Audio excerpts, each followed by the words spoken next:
Chapter 840. Gu Qianchuan sat opposite Gu Xingyun.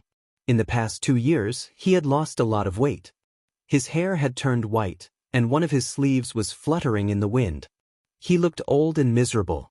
Gu Xingyun's days of recuperation might not be miserable, but they were definitely not easy. Even though he was also an expert of the invincible realm, as Gu Xingyun fell silent, Gu Qianchuan still faced unimaginable pressure. Li Shi was gone in Kunlun City. Gu Xingyun slept most of the time. Under the endless pressure, Gu Qianchuan already had the idea that he might not be able to support Kunlun City. His ambition gradually converged, so his relationship with Gu Xingyun became much more harmonious. Hearing Gu Xingyun's words, Gu Qianchuan looked up at him and smiled strangely. "I can choose? What can I choose? Do nothing but wait for death?" Gu Xingyun lowered his head and rubbed the teacup in his hand. After a while, he shook his head and said, "Things are not that bad. That can only be said that you underestimated the thoughts of Li Huaqing and Qin Fangqing." Gu Qianchuan said unceremoniously. The relationship between them became stable again, and their words were no longer polite to each other. He grabbed a cigarette with his only arm, flicked his fingers, lit the cigarette, and said, "How is your injury?" "It's not difficult to recover, but it will take time." Gu Xingyun said quietly. "How long? To what extent can it be recovered?" Gu Qianchuan stared at Gu Xingyun's eyes seriously. Gu Xingyun lowered his head, took a sip of tea, and narrowed his eyes slightly. No one knew how much he had gained during this period of recuperation. Even he did not know. Before he was injured, he was only close to the peak of the invincible realm. Now the only thing that Gu Xingyun could be sure of was that if he recovered from his injury, he could at least set foot in the domain of the peak of the invincible realm. As for how far he could go, he did not know. But at least he frowned and smiled. Far better than before. "What about time?" Gu Qianchuan asked lightly. Gu Xingyun subconsciously touched the position of his heart, and a gloomy look flashed in his eyes. He was lucky not to die when he was not at the peak of the invincible realm and suffered the full blow of the murderous weapon-setting sun at a close distance. Even after nearly 2 years, his injury still needed time to recover slowly. He thought of Situ Tsangyue. At that time in Lin An, the woman almost completely aimed the setting sun at his chest and fired. Sooner or later, he would make her pay a painful price. "It's not important," Gu Xingyun said lightly. "I do need some time, but so does Li Tianlan. He can't be faster than me. Even Li Tianlan a year ago. With the 13th floor, he wouldn't be much weaker than you at your peak." Gu Qianchuan shook his head and mocked. If not, how could Li Huaqing and Qin Fangqing have the idea of letting him replace Kunlun City? The muscles on Gu Xingyun's face twitched fiercely, but he didn't speak. Let Emperor Dong's palace replace Kunlun City and let Li Tianlan become the new god of war of Zhongzhou State. This was the real idea of Li Huaqing and Qin Fangqing. If Li Tianlan refused to cooperate with the Wang family of Beihai, this idea might have become a reality that was being implemented now. This idea was hidden. But the Special Warfare Group was one of the 6 groups anyway. As the leaders of the Special Warfare Group, how could Gu Qianchuan and Gu Xingyun not hear any news? Up to now, Kunlun City's complaints about the president and the prime minister aside, at least they and Li Tianlan had really formed a relationship that could not coexist. Kunlun City could not allow a person who could replace itself at any time to appear. With the development of Li Tianlan's Emperor Dong's palace, it was impossible to let go of Kunlun City, a huge obstacle. Coupled with the grudges of the past, both sides had become enemies that would not rest until one of them was dead. So when Qin Fangqing wanted to block the desert prison, the first place he thought of was Kunlun City. At his current age, this is his limit. Gu Xingyun's voice was cold. In a short time, he can't even break through the real invincible realm, let alone the peak of the invincible realm. His physical quality in his early 20s can't bear the power of the peak of the invincible realm. At his age, it's a little difficult for him to practice the thunder-shocking scripture. Li Tianlan himself must be very clear about this. His physical quality is far from the peak state. It's a pipe dream for him to enter the invincible realm in 3 to 5 years. His words were very confident. This was not only the confidence that Li Tianlan could not enter the invincible realm in 3 to 5 years. Similarly, he was sure that his injury could be completely recovered in 3 to 5 years. So you have a choice. There's no need to fight with your life now. You're not waiting for death. You're now the acting governor of Kunlun City, so you can completely refuse Qin Fangqing's request. If you really want to deal with the situation, just send a few people to the desert to guard. Gu Xingyun said slowly. Seeing Wang Xingxiao's strength at the risk of fighting and Li Tianlan's domineering way of killing people at will, Gu Xingyun's thinking was slowly changing with the increasingly arrogant style of the younger generation. When he recovered from his injury, he would be at the peak of the invincible realm, just as Li Tianlan once boasted. On that day, Kunlun City was the overall situation of Zhongzhou State. At that time, he would be the first to find Li Tianlan and kill Li Tianlan at all costs and in spite of all obstacles. At worst, he would go to the desert prison for a few years. When he came out, Kunlun City would still be Kunlun City. Gu Qianchuan's face was cold. There was a flash of hesitation in his eyes. Then he shook his head and said in a low voice, "I'm not as generous as you. I've been like this since I was a child. I only know that we're helping the parliament now. It's the general trend. We have the advantage. If we don't seize this opportunity, we're rejecting the parliament. If you can't suppress Li Tianlan in the future, the parliament won't help us." Gu Xingyun looked at Gu Qianchuan silently. There was an emotion of understanding in his eyes. "So, you've made up your mind? Is the news of Silver Phoenix reliable?" Gu Qianchuan asked. "Of course." Gu Qianchuan nodded. "She's an elite of Phoenix Pavilion. It won't be a problem for her to control Huang Tong. To be honest, with Silver Phoenix's condition, if Huang Tong hadn't been in Beijiang, he wouldn't have gotten Silver Phoenix at all. But now it's different. If the action of blocking the desert is successful, Huang Tong will at least be a member of parliament in the future. In this way, we won't treat Silver Phoenix badly. In that case, I'll guard the desert with the 13th Army." Gu Qianchuan touched his empty sleeves and thought of the young man who cut off his arm. A haze flashed through his eyes. He didn't want to let go of this opportunity. It was a win-win situation for the parliament and Kunlun City to block Li Tianlan with the power of Zhongzhou State. Moreover, he was not at ease with Gu Xingyun. No one could be sure that Gu Xingyun could really suppress Li Tianlan in the future. It would be best if he could kill Li Tianlan with the help of this incident. It was not impossible, because this was a war. Take a few more people there. Gu Xingyun glanced at him and said quietly, "If you meet Li Tianlan, be careful. Be careful means retreat if you can. Now you should not be his opponent." Gu Qianchuan sneered. "That was me 2 years ago. You can make progress. Even if I lose an arm, I can't stay in the same place all the time." Gu Xingyun nodded, picked up the teacup, and said, "Have a nice trip." Gu Qianchuan did not speak. His figure moved and disappeared in front of Gu Xingyun in an instant. Gu Xingyun sat alone in his yard, holding a teacup and watching the wind and snow dancing in the sky. The darkness gradually began to dissipate. Gu Xingyun finished the tea in the cup and put it down. A slight and light footstep appeared in his perception and gradually approached his yard. Gu Xingyun was stunned.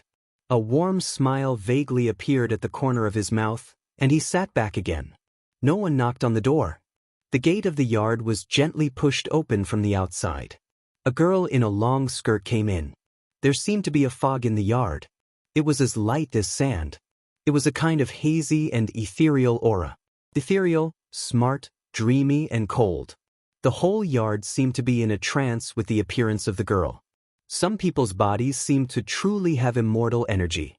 At a glance, it was as if they didn't belong to the mortal world, not eating the food of the mortal world. She wasn't arrogant, she was calm and quiet, but it was as if she was always standing outside the mortal world, cold, quiet, and perfect. Gu Xingyun quietly looked at the perfect girl who was like a fairy. His eyes were full of love, like a father seeing his own daughter. "Teacher." The girl came to Gu Xingyun and bowed slightly. "Silly girl, how many times have I said that when there is no one around, you can call me foster father. You can call me father directly." Gu Xingyun reached out and touched the girl's head. He said softly, "Why do you get up so early today?" "I'm meditating." The girl did not avoid Gu Xingyun's hand, but she was not close to him. Of course, she was not alienated either. It seemed that she was born to be cold. She looked only 14 or 15 years old, but her every move was with an indescribable calmness. "If there is anything you don't understand, tell me." Gu Xingyun laughed, and his eyes became softer. Without Li Shi in Kunlun City, he seemed to have intentionally or unintentionally let go of Li Qingqing. Instead, he was particularly fond of this girl who had just come to the mountain for less than 2 years.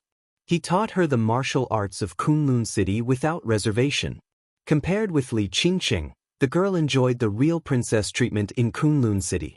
"It's okay," the girl said quietly. She looked at Gu Xingyun with her ethereal and dreamy eyes, and said softly, "Teacher, why did Second Master suddenly go out of the city?" "Second Master has something to deal with. I'm injured, so I can only trouble him."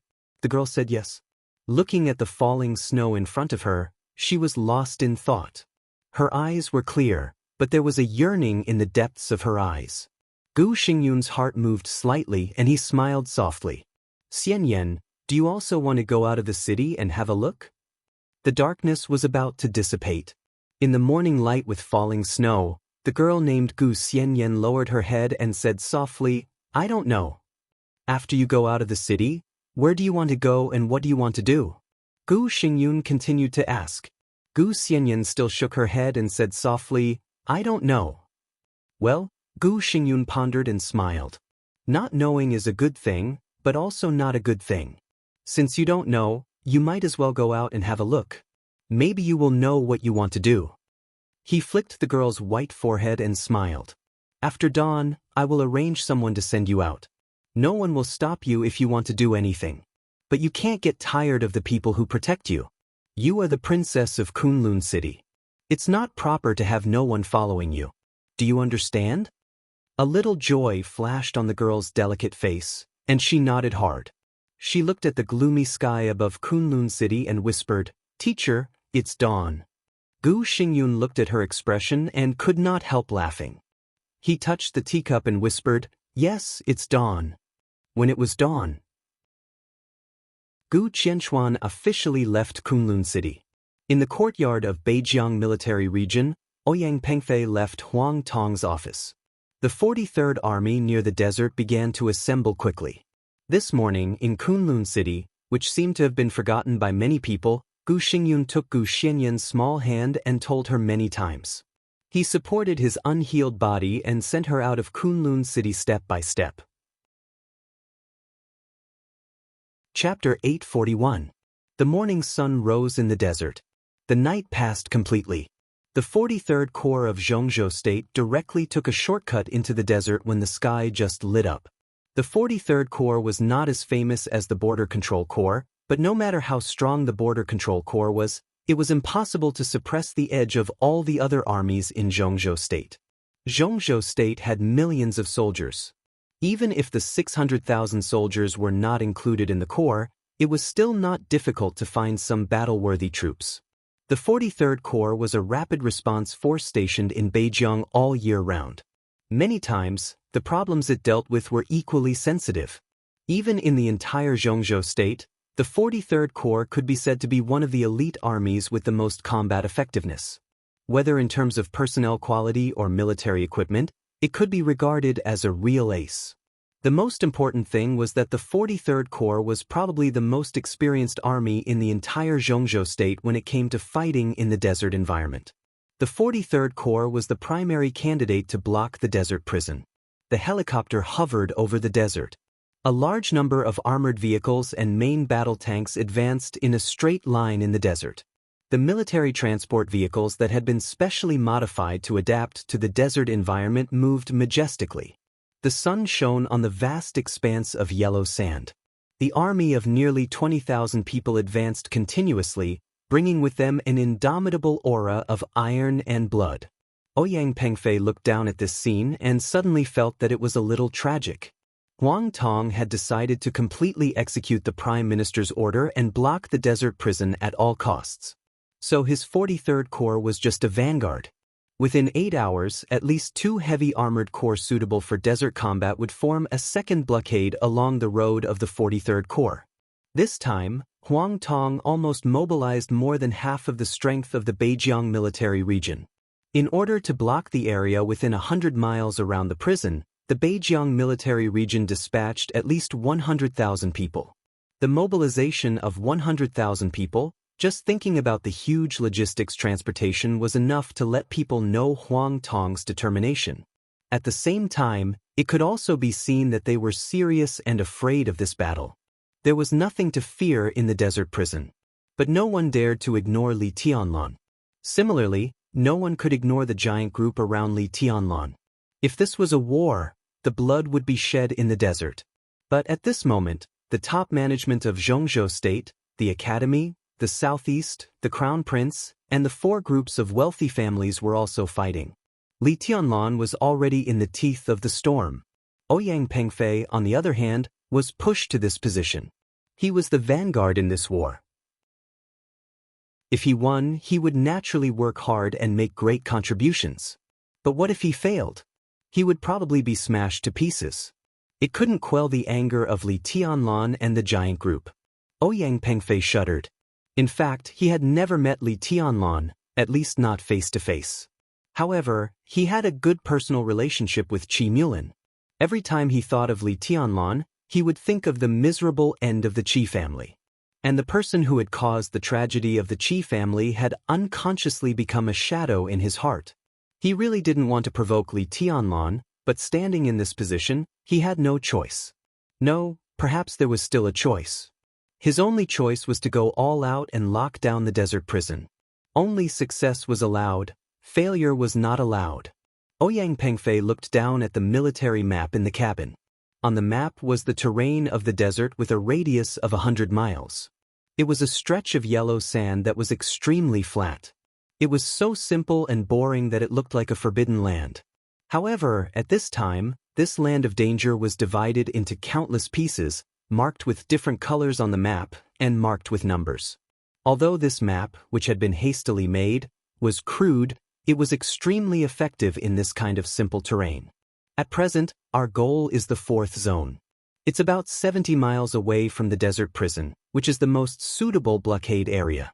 If we want to further narrow down the blockade area, we can advance about 3 kilometers in the 4th zone, which is the limit. Beside Ouyang Pengfei, the chief of staff of the 43rd Army stared at the map in front of him and said slowly, "How many kilometers can we advance without considering the third eye and the heavenly arrow?" Ouyang Pengfei looked at the map in front of him and said calmly, "General, we have no choice but to consider the third eye and the heavenly arrow. Even if Li Tianlan dares to attack us, he may not dare to use the sky arrow base. But the Eye of the Sky is a fully automatic military base with a killing range of 60 miles. Once the Eye of the Sky is fully opened, no one who enters this area can survive. Don't doubt Li Tianlan's courage. Although I haven't met him, many people say that he is a madman. Once we enter the killing range of the Eye of the Sky, it's impossible for him to not attack. In a fully automatic military base, he can easily explain that there is a code error or some other reason. No matter how ridiculous it is, as long as he says it, people will be willing to believe it." The chief of staff shook his head and said, "I know what you mean, but Zhongzhou State has frozen most of the commands of the Third Eye in advance. Li Tianlan can't use the Third Eye system." Ouyang Pengfei said, "If it can be frozen, it can be turned on." The chief of staff hesitated and said in a low voice, "General, don't forget who the current standing minister of the army headquarters is. His authority is enough for him to turn on all the frozen weapon systems. Similarly, he has enough strength to do this. The Dongqing clan is the richest family in the Zhongzhou state military. Who knows how many chess pieces they have in the military? Well, even if Dongqing Wudi doesn't do it, what kind of place is the desert prison? The most dangerous criminals are imprisoned there. No one can be sure whether there are cutting-edge super hackers there. If Zhongzhou State can freeze the system, maybe the desert prison can be unlocked. To say the least, if Dongqing Wudi restarts the system, It will be explained to the public that it's the dying struggle of the prisoners in the prison. Li Tianlan killed them and handed them over. This is an explanation, but our brothers who sacrificed themselves died in vain. Ouyang Feiping gritted his teeth and said nothing. We have to confirm one thing. Zhongzhou State has no intention to kill Li Tianlan, even the parliament. It's not a matter of whether they want to kill him or not, but whether they can kill him or not. Taking action against Beihai is always the most important thing. But neither the president nor the prime minister can be crazy enough to start a war with the Southeast Group and the Prince Group at the same time. So the blockade this time is just to limit Li Tianlan. At least I haven't received an order to limit the supplies of the desert prison so far. The chief of staff said softly, so if I'm right, the parliament will make a big move against Beihai in the near future. It won't take too long, so we won't blockade the desert for too long. When the matter in Beihai is over, the parliament will have a talk with Li Tianlan, and he hesitated and didn't speak for a while. Go on. Ouyang Pengfei said quietly. Might as well wait and see. The chief of staff said calmly. Wait and see? Ouyang Pengfei smiled bitterly. We are at the forefront of this conflict. How can we wait and see? We are indeed very far ahead at present, but it's not a bad thing. At least if someone wants to rush in from the outside, they will first face the troops behind us. As for the direction of the desert prison, I don't know what happened to make the prime minister give such an order, but Li Tianlan won't know it at night. For a while, he shouldn't respond too violently. Even if he does take action, there are still people in front of us who can shelter us. The chief of staff smiled and said softly, His Highness Gu Qianchuan should be coming, right? Chapter 842. About the fairy face in Kunlun City, wasn't it written in Volume 4, Chapter 41, Xianxia took it from Mormons. The 43rd Army was moving. The Beihai Corps was also moving. From beginning to end, the desert prison remained silent. Beihai Province also remained silent. Hence, when news of the movements of the North Sea Legion and the 43rd Division reached the Central Continent, the first people to panic weren't the people in the desert prison or the North Sea Province. Instead, the first people to panic were the leaders in the Central Continent's upper echelons. This year, tomorrow was destined to be the most sensitive time. It happened once every 10 years, like reincarnation. These leaders had long been used to such changes, but as the situation developed, some conflicts became more and more intense. Until the 43rd Army began to blockade the desert prison, some immovable big shots in the upper echelons of Zhongzhou State were shocked to find that the whole situation had developed to the point of life and death. The end of this term was the beginning of the next term. The transfer of power from the old to the new was related to the fate of Beihai Province and the future of Emperor Dong's palace. It was no exaggeration to say that the change of power, Beihai, and Emperor Dong's palace had been closely linked because it involved the Southeast, the Crown Prince, the Academy, and the Giant Group.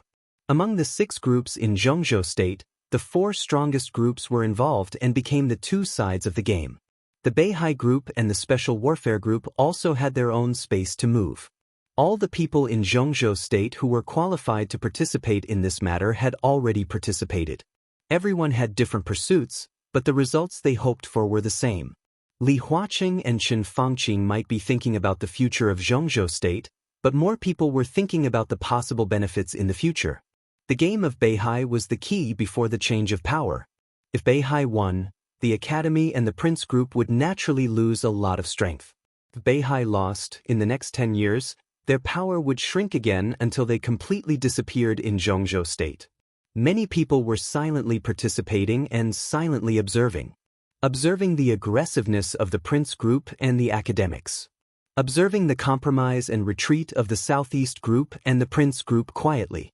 Almost everyone who didn't know the inside story thought that the situation had formed a delicate balance.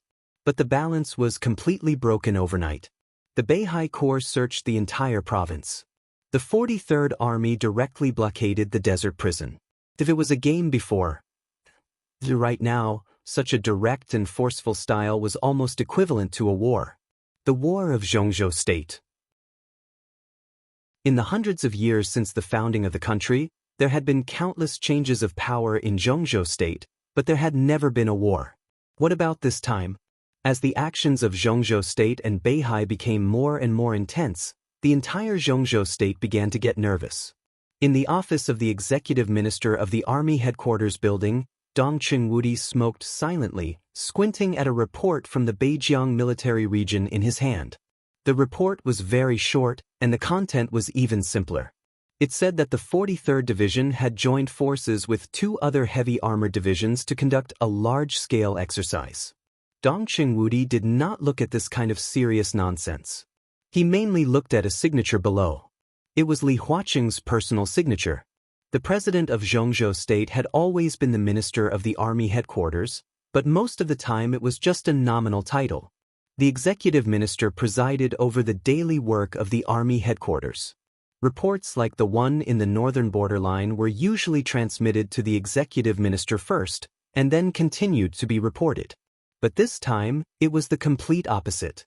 Without Dong Qingwudi's knowledge, the report from Beijiang had fallen into Li Huaqing's hands. After Li Huaqing signed it, the report came to the army headquarters. In other words, Li Huaqing agreed to this maneuver. Under such circumstances, Dong Qingwudi's opinion was no longer important. When the president had clearly expressed his opinion, even if he had a different opinion, he could not say it, otherwise, he would be immature. Therefore, he frowned slightly and raised the document in his hand several times, but finally put it on the table helplessly. This document is a little interesting. Yi Dongxing picked up the document, glanced at it, and said with a smile. Dong Qingwudi glanced at him, shook his head, and said nothing. At present, the president's attitude seems to be a little vague.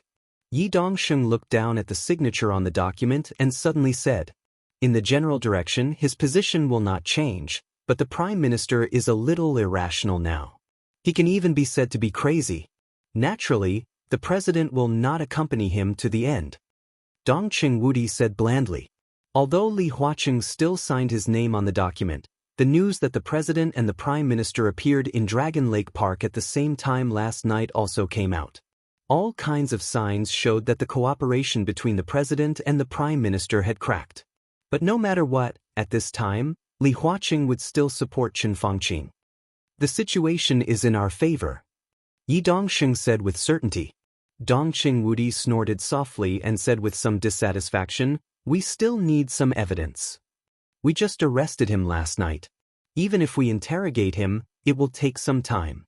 Yi Dongxing spread his hands helplessly. "But don't worry, we will get what we should get soon. When the evidence is put in front of the president, what do you think his attitude will be?" Li Huaqing knew that Qin Fangqing had started the termination plan. The Wang family of Beihai also knew. But now there was no evidence that could directly prove that the termination plan was Qin Fangqing's doing. Sometimes evidence was important, and sometimes it was not at all. When the strength of the two sides was almost equal, as long as they found the evidence that Qin Fangqing started the termination plan, with the power of the Wang family of Beihai and Dong Qingwudi, it was enough to give Qin Fangqing a heavy blow, and even push Li Huaqing away from Qin Fangqing completely. Now the elites of Xianxia state under the control of Mount Dibing were the key to providing evidence. "Dong Qingwudi was silent for a moment and said softly, "He has been in the desert prison for too long. Even if you have the so-called evidence, the president's attitude on the blockade of the prison will not change. He and Qin Fangqing are estranged just because Qin Fangqing's means are too fierce, which is not in line with his principles of life. He doesn't want to take risks with Qin Fangqing. This doesn't mean that the president doesn't want to take over Beihai. The evidence you have may bring a lot of pressure to Qin Fangqing, but the president and the prime minister will not let go of the blockade of the prison. They both want to take over Beihai and don't want to see Tianlan cooperate with Beihai. So in any case, they will not let anyone send the news to the prison. It doesn't matter." Yi Dongxing smiled. "Comparatively speaking, what matters is His Highness's current identity. His Highness went to the desert prison mainly because of Qi Mulin's case. As long as Qi Mulin is proven guilty of treason, His Highness is innocent." "So what?" Dong Qingwudi said with some mockery. "If he is proven innocent, will Tianlan be released directly at this time?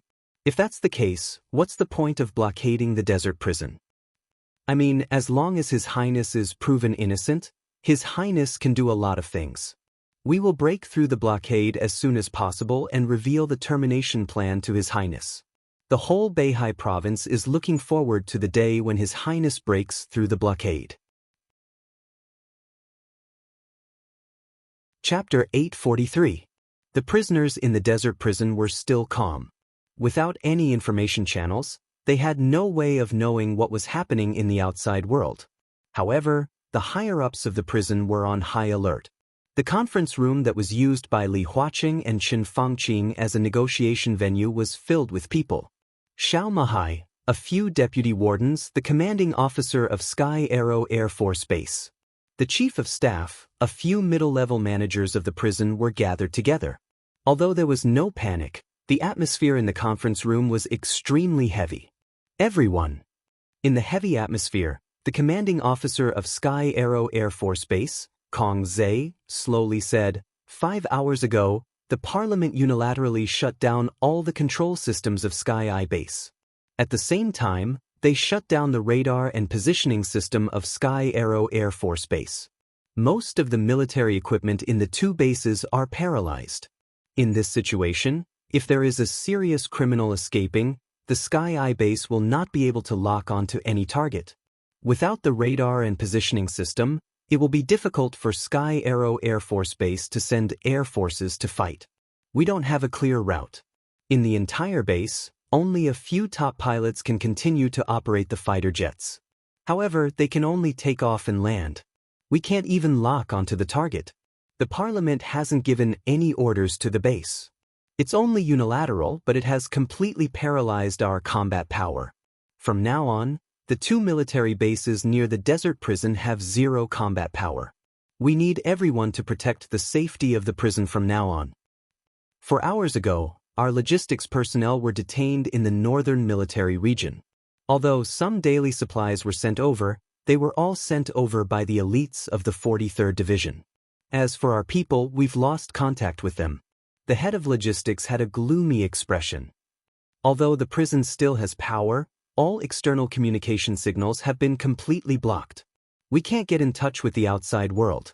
Phones, internet, everything is in a state of disrepair. 2 of the prison staff were supposed to take a leave to visit their families. However, before they could leave the prison, they were sent back at gunpoint by the people of the 43rd Division. A deputy warden slammed the table and gritted his teeth. What are the people of the 43rd Division trying to do? They said that they were conducting a military exercise, so they temporarily blocked all access to the prison. Major General Kong Zhe sneered. His eyes were full of mockery. Then what's the point of blocking communication signals? The short-tempered deputy warden snorted coldly. They only blocked all our exit and entry routes. As for the signal jamming, they said it had nothing to do with them. Kong Zhe shook his head and couldn't help but look at Xiao Mahai, who was sitting in the main seat. Warden, what should we do now?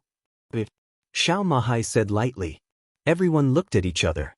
The current situation was obviously very abnormal. How long do I have to wait? There's no need to think about it. These things are all directed at us. To be precise, they are directed at His Highness. This is a blockade. No matter what the other party says, this matter is actually a blockade of the desert prison. Xiao Mahai said slowly. When Li Tianlan was not around, he was no longer the servile servant. He looked calm and composed. He glanced at the middle-level officer in charge of logistics, narrowed his eyes and said softly, "Are the test results out?" "It's out. All the supplies sent by the 43rd Division are in line with our purchase list. They've all been tested.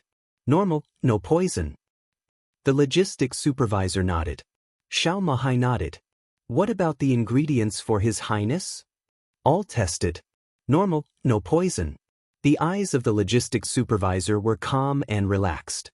Xiao Mahai took a deep look at him and suddenly said with a self-deprecating smile, "At present, it seems that the Parliament obviously doesn't intend to poison or starve us. Our supplies are not cut off, no poison, but we can't have any form of contact with the outside world. That is to say, the Parliament just wants us to stay here quietly." No one spoke. Everyone was looking at Xiao Mahai.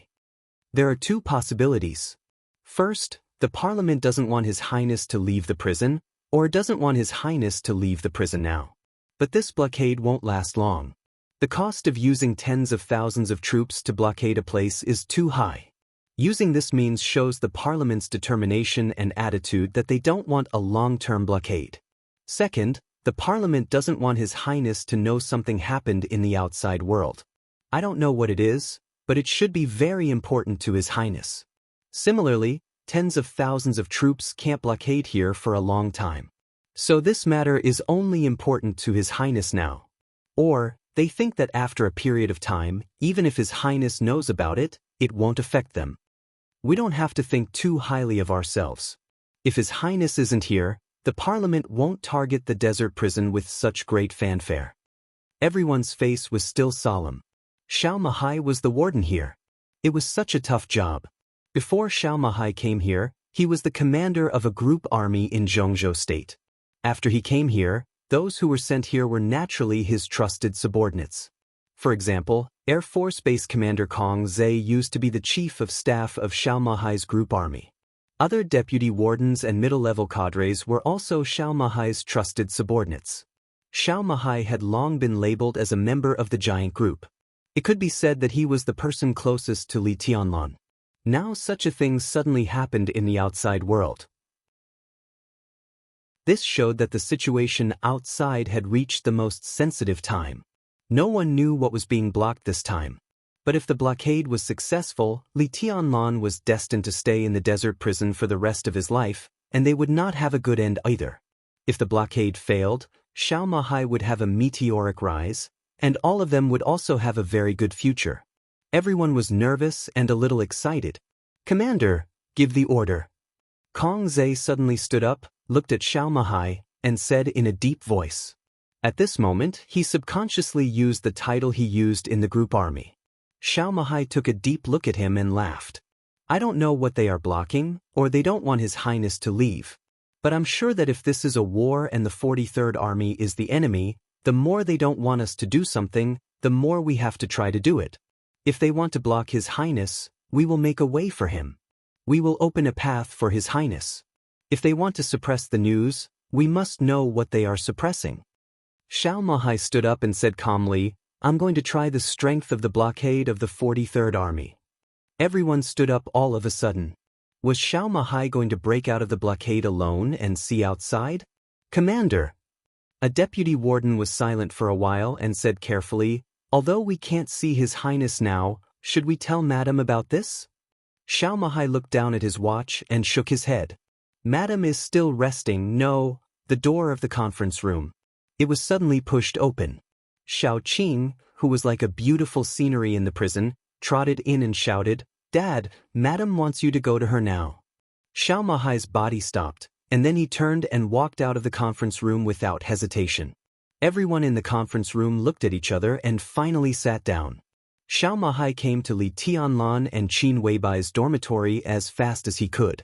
After getting up, Qin Weibai, who was neatly dressed, had already had breakfast. She was sitting in a chair and flipping through a thick notebook in her hand. "Madam." Xiao Mahai's voice was respectful and he wanted to say something but stopped on second thought. "What happened?" Qin Weibai glanced at him and said quietly, "The internet suddenly can't be used." "Not only the internet." Xiao Mahai smiled bitterly. "All the communication equipment can't be used. The 43rd Army blocked all the passages to and from the prison at the same time. At present, the desert prison has been completely isolated. We can't contact the outside world, and the outside world can't contact us either." Qin Weibai's hand that was flipping through the notebook suddenly stopped, and she was silent for a long time. "Something happened to Yuetong." After a long time, she said slowly, "Either the Wang family of Beihai knows about Yuetong, or," she shook her head slightly and said in a slightly heavier voice, "What a fool." Xiao Mahai thought that Qin Weibai was scolding him, so he bent down subconsciously and whispered, "Yes, yes, Madam, I'm going to." "What are you going to do?" Qin Weibai glanced at him. "I'm not talking about you. I'm talking about the person who plans to deal with Yuetong." "What a fool." Xiao Mahai thought of the negotiation between Li Tianlan and Wang Shengxiao some time ago, and vaguely seemed to understand something. If the blockade of the desert prison was to prevent His Highness from cooperating with the Wang family of Beihai, then who personally ordered the blockade of the prison? The president? Or the prime minister? Xiao Mahai was a little nervous, but then he became determined. What are you thinking about? Qin Weibai asked calmly. Madam, their blockade is too hasty. We don't know what's going on outside, and we don't know the specific reason why they suddenly blockade the prison. This is too passive. I think we should take advantage of the time when their blockade is not strict to break out. At least we can get some information.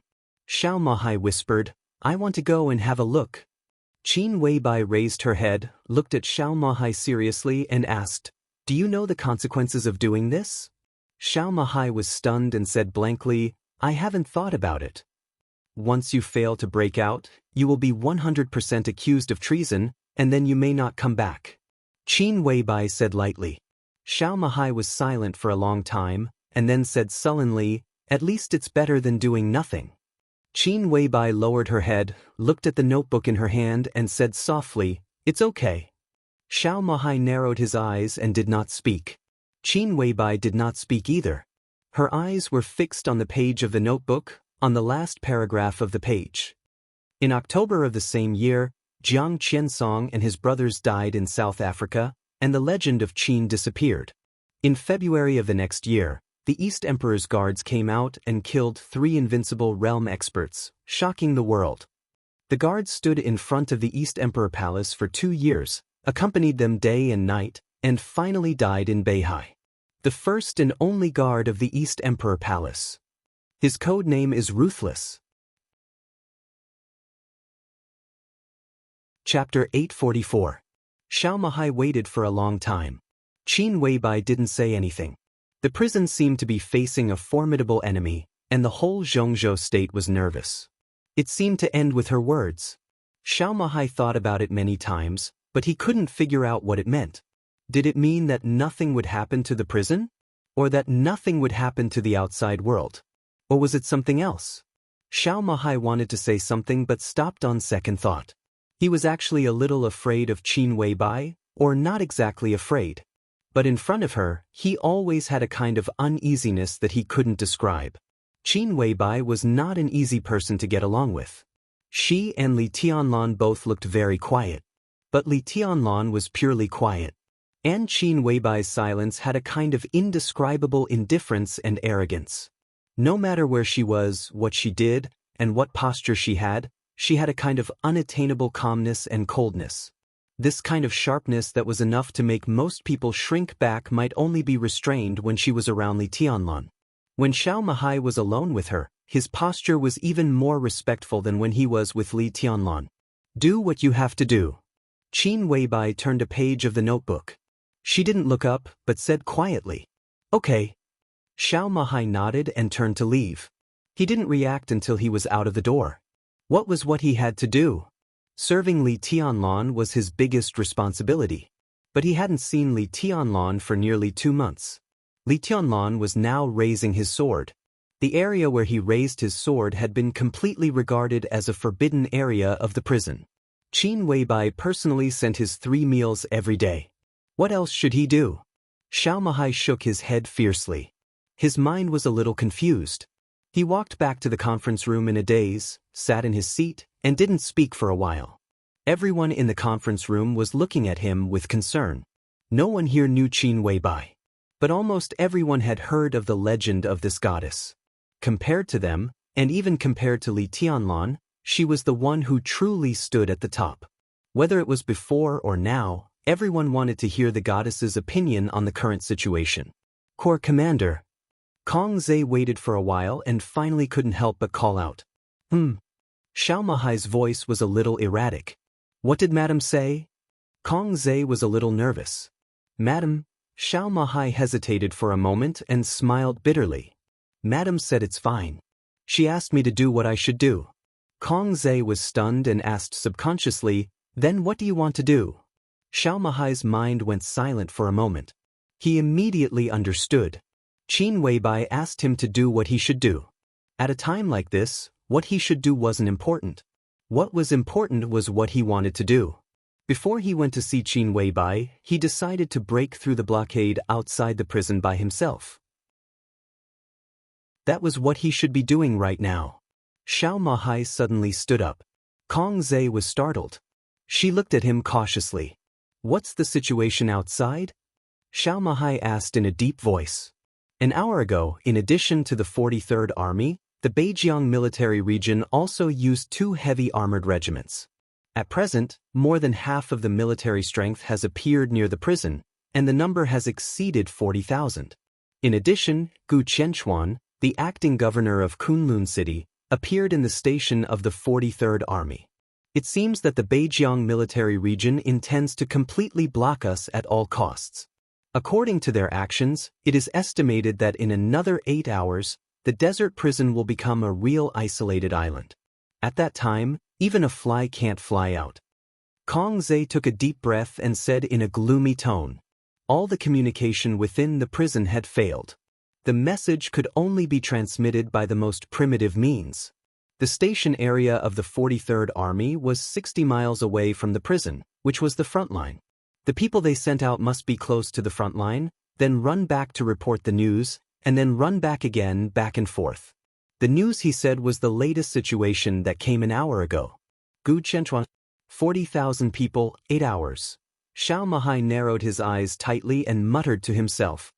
Corps Commander, I'll kill our way out with you. The deputy warden, who was in charge of interrogations, stood up and said resolutely, you're right. He had always been hot-tempered. Seeing that Xiao Mahai wanted to break out, he didn't bother to consider any consequences and directly showed his attitude. Nonsense. Kong Zhe glared at him. At this time, there is no possibility of success to break out. Tens of thousands of people gathered in such a small place in the desert. There are countless detection instruments, a large number of advanced military equipment, and experts of the invincible realm. It's impossible to break out. We have to do it even if it's impossible. Xiao Mahai said. Kong Zhe froze for a moment. This time, the blockade is aimed at Your Highness and Emperor Dong's palace. It's not appropriate for Your Highness to show up for the time being. But it doesn't mean that Emperor Dong's palace doesn't need to show its attitude in the face of the army of Zhongzhou State. This kind of attitude can only be expressed by me. Xiao Mahai said calmly, I'm the director of Emperor Dong's palace. The army has sealed us. If I don't show up, should I let Madam take the risk? His Highness and his wife built the current Emperor Dong's palace together. We have all kinds of reputations in the outside world, but we never shrink back. We are cowards who bully the weak and fear the strong. We don't have such a reputation now, and we can't have it in the future. But Kong Zhe was a little annoyed. But it's Zhongzhou State that seals us. Zhongzhou State, Emperor Dong's palace, Li Tianlan. No one would think that the three were not one. Toughness, madness, and overbearingness were all external. But Zhongzhou State was still one of them. Yes, it's Zhongzhou State that seals us. Xiao Mahai said meaningfully. Kong Zhe froze and took a deep look at Xiao Mahai. At this moment, no one could understand Xiao Mahai's meaning except for him. From this moment on, the most bitter lieutenant general in Zhongzhou State seemed to have completely unloaded all his identities in Zhongzhou State and completely stood in the position of the director of Emperor Dong's palace. Corps Commander, we can't be sure of His Highness's attitude. Kong Zhe became serious and said slowly, I can be sure. Xiao Mahai smiled and whispered, I remember when His Highness was in Eastern Europe 2 years ago, he once said something to Sword Emperor. Kong Zhe was a little confused. At that time, Li Tianlan was still the youngest marshal in Zhongzhou State. His every move and every word was the focus of attention. Many sensitive topics would also be recorded, but they could only be viewed with certain authority. After all, Xiao Mahai was a lieutenant general, and he had enough authority. The words and deeds of some people that needed his authority to see were often sensitive. Maybe many years later, a certain person or a certain sentence would appear in the history of Zhongzhou State. What is it? Kong Zhe asked. Xiao Mahai took a deep breath. A tiny but incomparably sharp electric arc curled around his body, faintly discernible. He had not fought with others for many years, but he was forcibly recovering. His body was straight, and his fighting intent was rising little by little. In the subtle light of the arc, he looked extremely determined. If Zhongzhou State doesn't let me down, I won't let Zhongzhou State down. Xiao Mahai said lightly, whether it's His Highness or Emperor Dong's palace, or even everyone, it should be the same. Li Tianlan said this in Eastern Europe, but until now, no one had asked Li Tianlan what would happen if Zhongzhou State failed him. But what was sacred, lofty, worthy of love, and worthy of everything in everyone's eyes would not be let down. So this question was meaningless. When that day came, there were only choices. Just like Xiao Mahai's choice now. It represented the choice of Emperor Dong's palace. Outside the prison, the morning sun rose high in the sky. Under the scorching sun, thousands of miles of yellow sand could be seen. An incomparably dazzling lightning rushed out of the gate of the desert prison and rushed to the front line 60 miles away. It moved forward with indomitable will.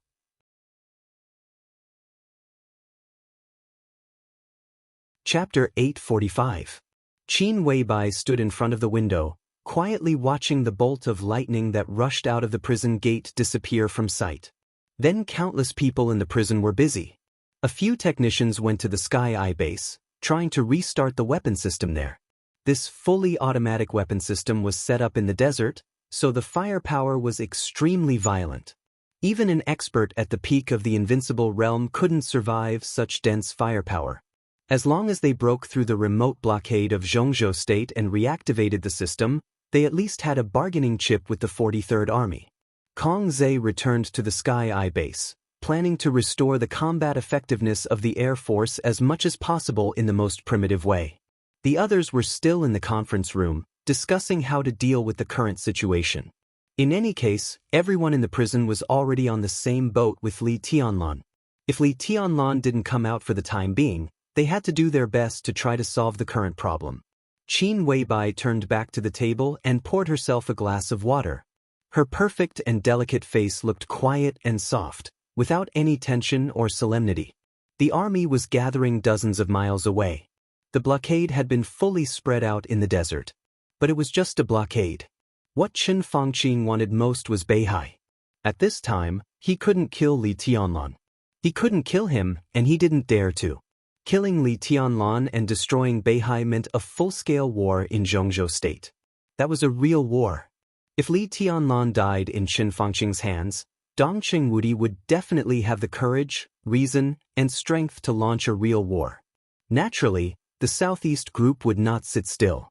At that time, the whole Zhongzhou State would be in war, with corpses everywhere and blood flowing like rivers.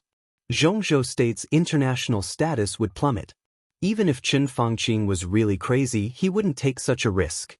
So even if he knew that the giant group was cooperating with the Southeast Group, their main target was still the Southeast Group, so that Dongqing Wudi wouldn't be completely stimulated. Chen Fangqing didn't dare to hurt Li Tianlan. He knew that, and so did Qin Weibai. So now he could only completely block the desert prison and then concentrate on Beihai. In this way, the possibility of Chen Fangqing blocking the prison was easy to speculate. Either Chen Fangqing made up his mind to wipe out Beihai once and for all, or something happened in the outside world that would make Li Tianlan cooperate with Beihai. The former was unlikely because there was not enough time. The latter could only be because of Wang Yuetong. Chen Fangqing tried his best to prevent the news about Wang Yuetong from being passed to Beihai prison. That was why tens of thousands of soldiers had marched over, cut off communications, and cut off the base's weapon systems. However, Qin Weibai still felt that Chen Fangqing was very stupid. From her position, she would not look up to the leader of a country. Chen Fangqing's actions this time were really stupid. Or rather, it could be said that his mentality was unbalanced and he didn't consider it thoroughly. He might not know many things. But at the very least, he should know that she was the clan leader of the Lin clan now, and they were locked in prison together. Could it be that the other party had really disregarded everything? Qin Weibai took a sip of water in silence and took the flower that Li Tianlan had given her from her hair. The flower formed by the sword qi was vivid and translucent, but it looked lifeless. More than a month ago, Li Tianlan's sword energy had completely died down. He cut off all contact with the outside world. Even though Qin Weibai sent him 3 meals a day, she always left them at the door. Not to mention seeing Li Tianlan, most of the time, the food she sent to him was brought back untouched. No one knew how Li Tianlan was doing now. Li Tianlan's room was now like a black hole, and no one dared to go in. Qin Weibai silently observed the flower in her hand. At the core of the flower, there was still a trace of sword intent that was so subtle that it almost didn't exist flowing, so it stabilized the shape of the flower. However, this trace of sword intent could not allow Qin Weibai to communicate with Li Tianlan at all. Even she did not know how Li Tianlan was raising the sword. She did not understand martial arts, and she did not even know what raising the sword was. So she had been flipping through the notebook in her hand these days, trying to find some clues from it.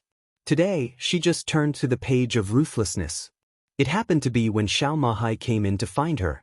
The blue notebook was extremely heavy, and the content was detailed and cumbersome. It was not the experience of martial arts or weekly notes, but all her memories that were sleeping in Switzerland. The Samsara Palace's detailed and somewhat strange intelligence system was often built on the basis of these memories from the past or the future. Time could not change the affection, but the old memories would eventually fade. Therefore, she had recorded some important information in her notebook a long time ago. So the content of the notebook was varied.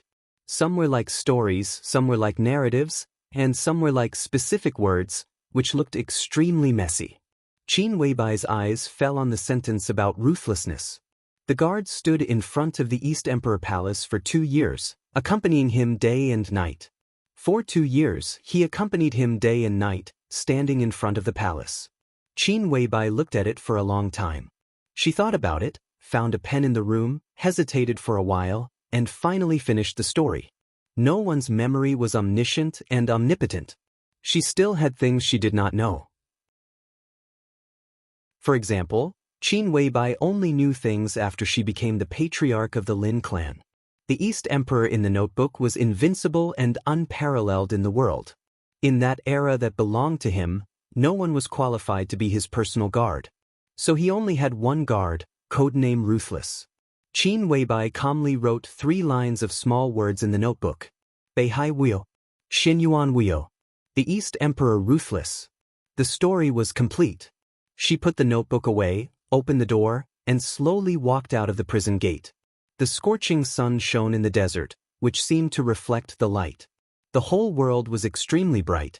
Qin Weibai, wearing a white casual shirt and white wide-legged pants, walked in the yellow sand. Her clothes fluttered, and her fragrance filled the air, like a fairy descending to earth. Qin Weibai walked forward quietly. She walked in a straight line for about 10 miles. The sun was hot, and a fine layer of sweat appeared on her forehead.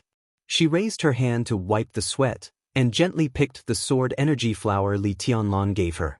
Her black hair fluttered with the white clothes. Qin Weibai squatted down, inserted the flower in her hand into the yellow sand under her feet, and whispered, "When will you come?"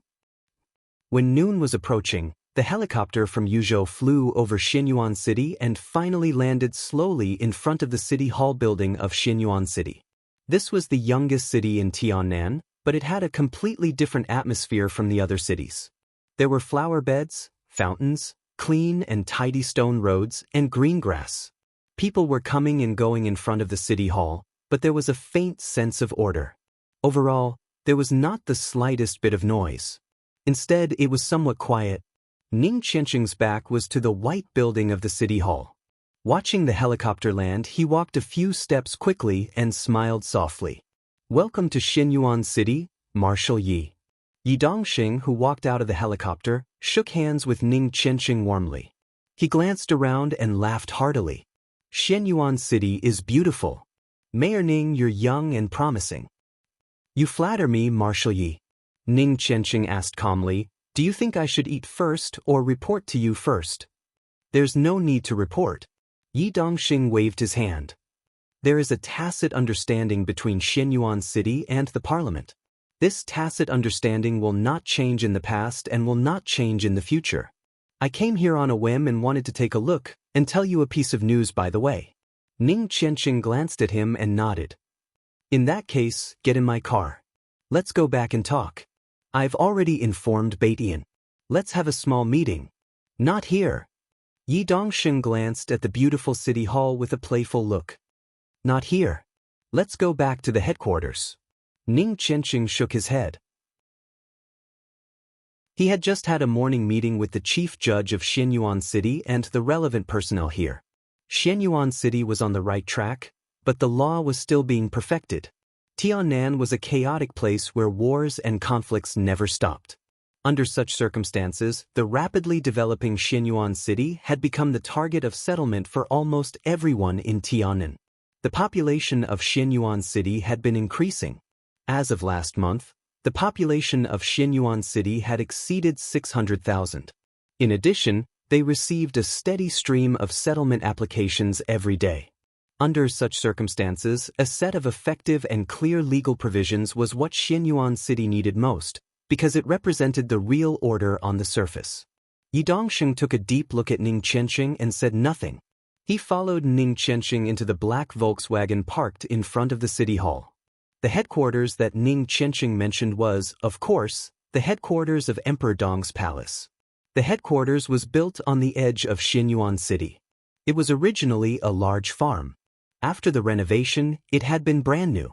The main building of the headquarters of Emperor Dong's palace was a 6-story castle. It was steady and heavy, and looked extremely majestic. The Volkswagen kept bumping on the road. Yi Dongsheng looked at the mountain-like castle in front of him and nodded with a smile. Not bad. The road condition is a little bad. Ning Qianqing smiled. Some time ago, the city held a meeting and approved the second phase of the expansion plan of Emperor Dong's palace. The area of Emperor Dong's palace will be expanded from the original 300 acres to 750 acres. The project is not small. Many nearby buildings will be demolished, and the road condition also needs to be improved.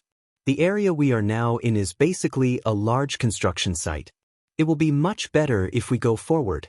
Yi Dongxing nodded and suddenly asked, "What's the construction period?" 16 months. Ning Qianqing said quietly, "It's neither fast nor slow. Xianyuan City has plenty of time and a bright future, so I'm not in a hurry. My only requirement is the overall image and quality." After 16 months, the second phase of the expansion of Emperor Dong's palace will be expanded. If everything goes well, we will launch the third phase of the expansion plan, which will cover more than 2,000 acres. In terms of municipal administration, the 8th phase of the expansion of Emperor Dong's palace has been planned, which is expected to take 5 to 8 years. At that time, the entire Xianyuan City will be included in Emperor Dong's palace and be integrated with it. At that time, Tianan may be the Tianan province. Yi Dongxing nodded and said thoughtfully, "The new city plan." Ning Qianqing nodded. "If you need help, just let me know." Yi Dongxing smiled. "Not for the time being." Ning Qianqing was also smiling. In fact, people in Zhengzhou State contact me every day, wanting to develop projects in Xianyuan City. In this regard, I have set up a city construction department. We welcome foreign investment, but only if it is in line with the urban construction and future plan of Xianyuan City, the scale of Emperor Dong's palace, environmental protection, transportation, industrial chain, etc. Xianyuan City has just started, so everything is just a rough idea. We can't focus on the present, but on the long term. We have to consider what will happen decades or even centuries later. Emperor Dong's palace won't fall. What we do today should be a fortune in the future instead of a burden for future generations. Specifically speaking, whether it's Emperor Dong's palace or me, what we want is very simple, and that's order. Ning Qianqing's voice was steady and clear, but there was a kind of indescribable spirit between the lines. Yi Dongsheng looked at him quietly, feeling a little emotional. Li Tianlan chose Ning Qianqing to be the mayor of Xianyuan City, which was the best choice. This year, Ning Qianqing was 28 years old, and it had been 5 years since he met Li Tianlan. At the age of 27, Li Baidian was now an expert at the peak of the thunder-shocking realm. With the Nirvana sword, he really reached the peak of combat effectiveness. His martial arts progress was rapid, and now he was one of the top experts in Emperor Dong's palace.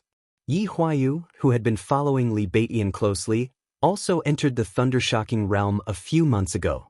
And Yu Qingyan, who was the closest to Ning Qianqing and had promised to marry him when Li Tianlan came out, was only one step away from the thundershocking realm.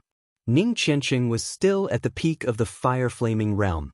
His martial arts progress was not great, and it could even be said that it was just passable. But as the mayor of Xianyuan City, he did better than countless domestic senior officials at the same level. This year, Ning Qianqing, who was 28 years old, was 10 years younger than Zhou Yuanshan, who was 38 years old. There was only one level difference between them. Maybe many years later, he would become the core spokesperson of Li Tianlan in Zhengzhou State, supporting a new group to move forward in Zhengzhou State and on the international stage. Just like him and Wang Tianzong. Or more than that. Ning Qianqing calmly introduced the plan of Emperor Dong's palace and Xianyuan City to Yi Dongxing. The car passed the bumpy construction site, and everything in front of them suddenly opened up. The castle was getting closer and closer, looking more and more majestic. The black Volkswagen stopped on the lawn in front of Emperor Dong's palace. A man who looked about 30 years old opened the door for Yi Dongxing and said with a smile, "General Yi, welcome to Emperor Dong's palace." Yi Dongxing glanced at him. As one of the members of Zhengzhou State who paid the most attention to the development of Emperor Dong's palace, a series of information about him immediately appeared in his mind. "Fairy tale, is everyone here?" Ning Qianqing asked casually. "Yes, Baitian just talked to Minister Dongqing on the phone. Everyone who can come is here." The man smiled and his voice was calm. Fairy tale was not his code name, but his real name. He could be said to be the youngest high-level official in Emperor Dong's palace. The so-called young referred to the time when he became a high-level official.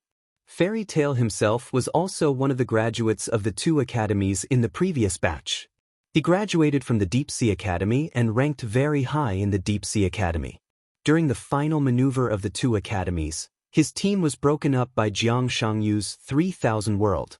In the end, he could only participate in the individual maneuver.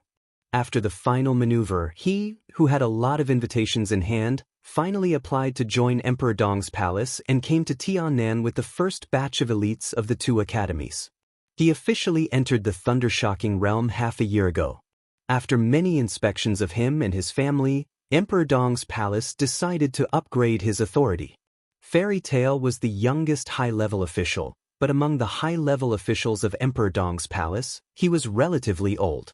Moreover, he was very steady and capable.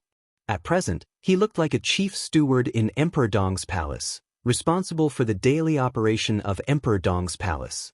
Strictly speaking, he took over the position of Wang Yuetong.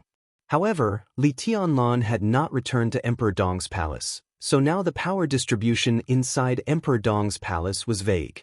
Fairy Tale did not have a clear position. Not only him, but even Li Baitian did not have a clear position. However, the fact that he could participate in the core meeting of Emperor Dong's palace was enough to show his identity and importance. Yi Dongxing shook hands with Fairy Tale seriously and sighed. Emperor Dong's palace in Xianyuan City was developing all the time. Fairy Tale was one of the typical examples. His family was not a wealthy family in Liaodong, Zhengzhou State, but it had a strong local influence. Fairy Tale's father was the mayor of a city in Liaodong, but he did not have a clear mark of a group. After Fairy Tale entered Emperor Dong's palace, his whole family immediately adjusted their pace of development. The whole Tong family was absolutely in line with Bai Qingqian, the speaker of Liaodong. At present, Fairy Tale's father had been recommended as a member of the provincial government of Liaodong. There were rumors that he would be elected as the mayor of the capital of Liaodong, and his rank had reached the level of deputy governor. Although the level of deputy governor was not very high, after Bai Qingqian left Liaodong, Fairy Tale's father would definitely take on more important positions. There was no doubt that the whole Tong family would become Li Tianlan's power in the future. They might even become the spokesperson of Li Tianlan's new group in Liaodong. There were many people like the Tong family. Emperor Dong's palace recruited thousands of graduates of the two academies at one time. The The saying that the poor learned literature and the rich learned martial arts was still applicable now. Those who could enter the ice-condensing realm or even the fire-flaming realm at a young age generally needed a lot of resources. A large number of graduates had their own families, big or small. Their individual influence was minimal, but together, they were a huge force. The new city plan, the expansion of Emperor Dong's palace, Li Tianlan's prestige, and the order in Tian'an became clearer and clearer. Step by step, countless families, big and small, were completely integrated. Countless families approached Emperor Dong's palace with the help of their families who worked there. These small and medium-sized forces, which were originally looked down upon by other big forces, were like fish in water under the influence of Emperor Dong's palace. Emperor Dong's palace was also expanding its influence in various regions of Xianxia state with the help of these small and medium-sized families. This win-win situation could not be destroyed. The small and medium-sized families needed to unite around Emperor Dong's palace. Emperor Dong's palace also needed this kind of unity to further strengthen itself. Emperor Dong's palace spread its tentacles to countless places in Xianxia state with the help of these small and medium-sized families. These tentacles might be very weak, but the huge shadow of the giant group had covered them. Countless follow-up personnel were constantly adjusted and resources were redistributed. This was a situation that a rising superpower would inevitably encounter in the process of its rise. Fairy tales were a typical example. A young force like Emperor Dong's palace was filled with young people everywhere. No one could say for sure if the unknown young man and the unknown family behind him would eventually reach the real peak and become the main component of a super force.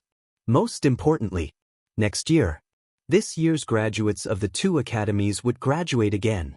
Emperor Dong's palace and Xianyuan city, which were just starting to be vigorous, were the forces that many students wanted to join.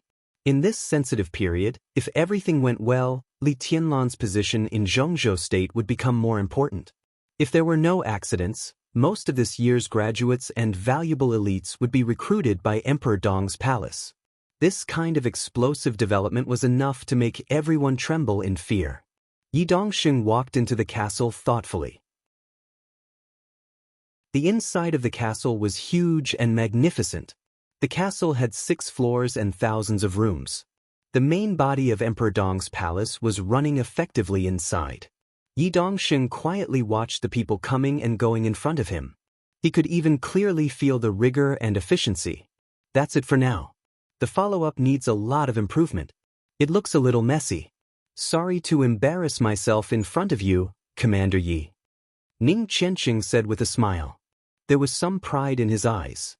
Today, he could be said to be the most popular mayor in the whole Xianxia state. But in his heart, he preferred to regard himself as a member of Emperor Dong's palace. The future of everyone here was related to him, and his future was related to everyone here. Yi Dongxing quietly watched everything in front of him. After a long time, he took a deep breath and said softly, "Respectable and formidable." Ning Qianqing smiled and said no more. He led the way into the elevator. The elevator went straight to the 6th floor. Outside the door was a large and simple conference room. All the senior members of Emperor Dong's palace who could come were sitting here. The atmosphere was silent and depressing. Yi Dongxing glanced around and found many famous people in the whole Xianxia state and even the whole dark world. Li Baidian didn't need to say much. Among the 4 famous swords of Mount Shu, Li Baidian often mocked himself by saying that his great void sword was really weak in the early stage.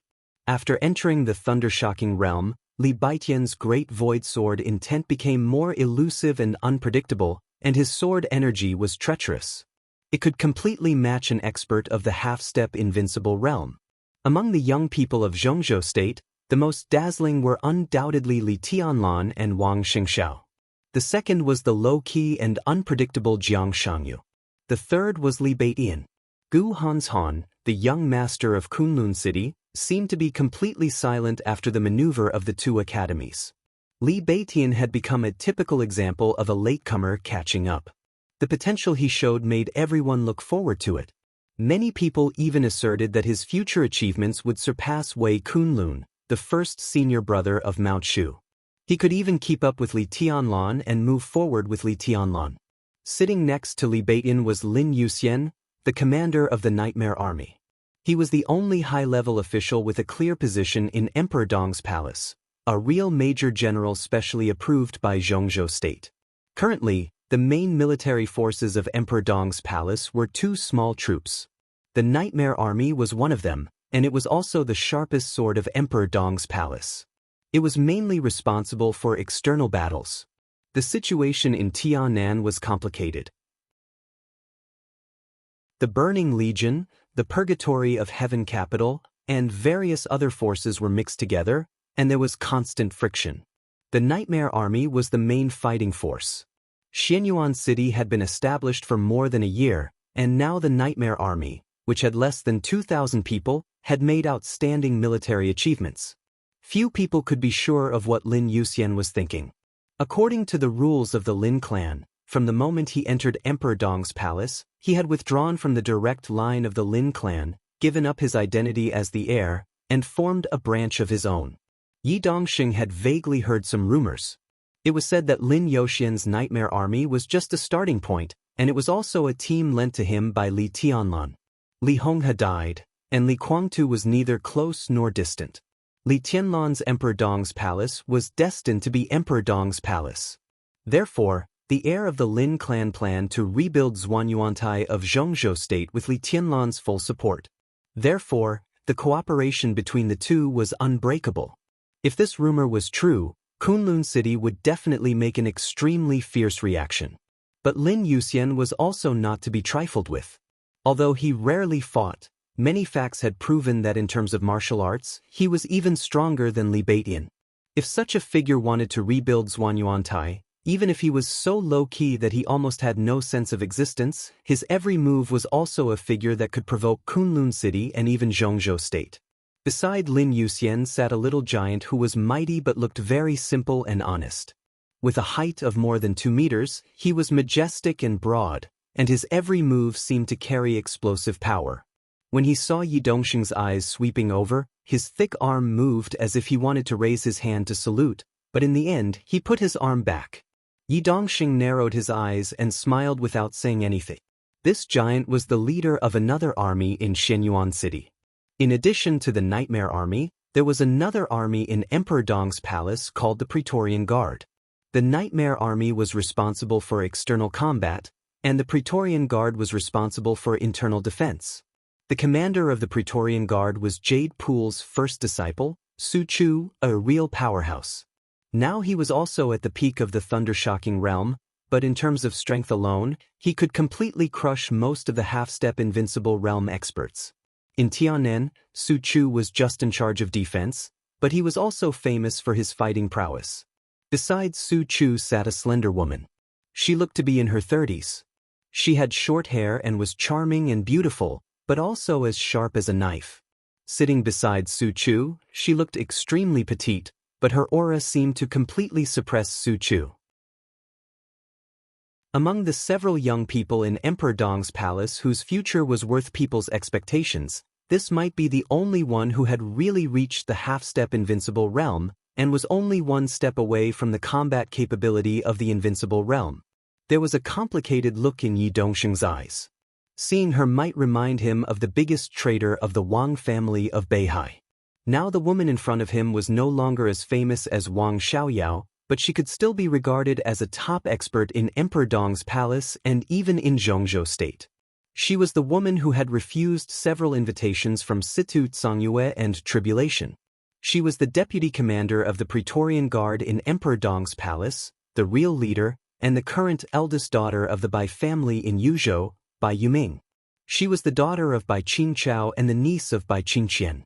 She joined Emperor Dong's palace, which in some ways represented the will of the giant group. It could even be said that she was the representative of the giant group here. Ning Qianqing sat down next to Bai Yuming, a very casual position. In such a big office, without Li Tianlan, there was no such thing as a seat of honor. Next to Ning Qianqing was the sacred guard of the Li family in Li Honghe's era, Yu Donglai, the famous doctor of poison in the Dark World decades ago. The old master was completely in a state of retirement in Xianyuan City. Even in high-level meetings, he could come and go as he pleased. In recent years, his condition had deteriorated severely. Now he was completely out of the thunder-shocking realm and could barely exert the strength of the fire-flaming realm. His spirit was not very good, but since he was called the Doctor of Poison, as long as he was alive and sober, everyone would be afraid of his existence. There was no one around Yudong Lai. 3 or 5 seats away, at the end of a whole row of young people, Du Hanin was sitting there alone, silent and looking a little lonely. Now she could be said to be the real first assassin in Emperor Dong's palace. In terms of lethality, she might not be as good as Bai Yuming, but in terms of speed, her destroyed and mutated wind vein gave her an unparalleled advantage. She was a member of Emperor Dong's palace, and also a member of Sai City, or it could be said that she was the representative of Sai City in Emperor Dong's palace.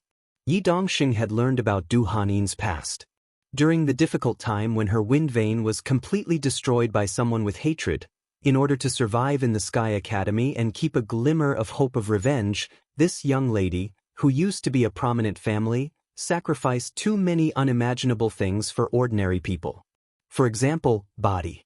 It only took 10 credits to have a night of pleasure with this woman, who came from a prominent family and had the wind vein, and who was extremely outstanding in terms of figure, appearance, and temperament. At that time, Du Hanin was very popular in the entire Sky Academy. No one knew what she had experienced during that time until she paid a huge price to stay in the academy and met Li Tianlan. Her wind vein was mutating into dual wind veins. As a student of tribulation, Du Hanin was now second only to Cool Breeze and Drifting Cloud in Sai City.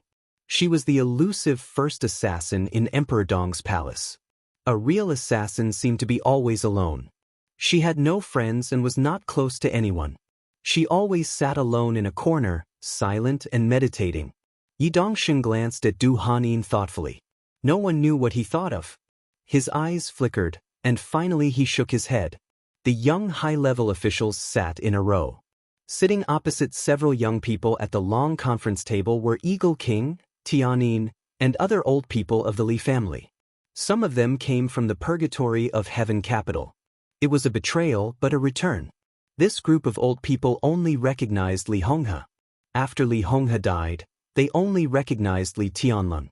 It could be said that they were absolutely loyal. Compared with the young people, they were more experienced and steadier, and could cope with all kinds of situations more calmly. The replacement of the old and the new formed the high-level structure of Emperor Dong's palace today. Yi Dongxing saw everything clearly. Although he already had the information of these people in his mind, after seeing them with his own eyes, he could not help but feel a little scared. Lin Yuxian, Li Beidian, Su Chu, Bai Yuming, Ning Qianqing, Du Hanin. What a luxurious lineup!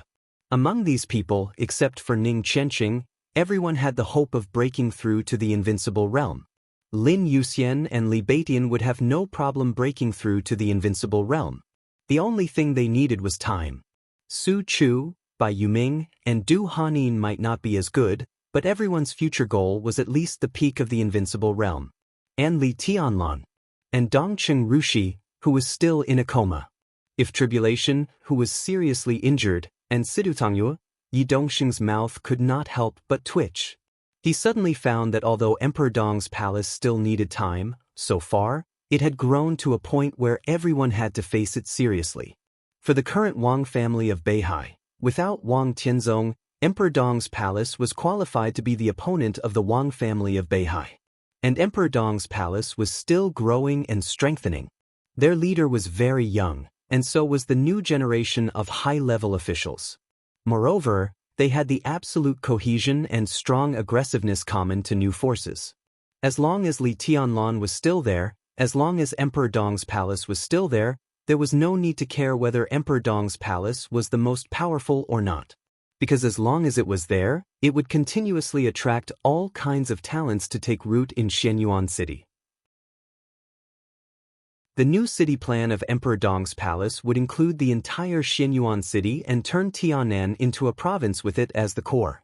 The scene in front of him was like hundreds of years ago when Beihai was just established.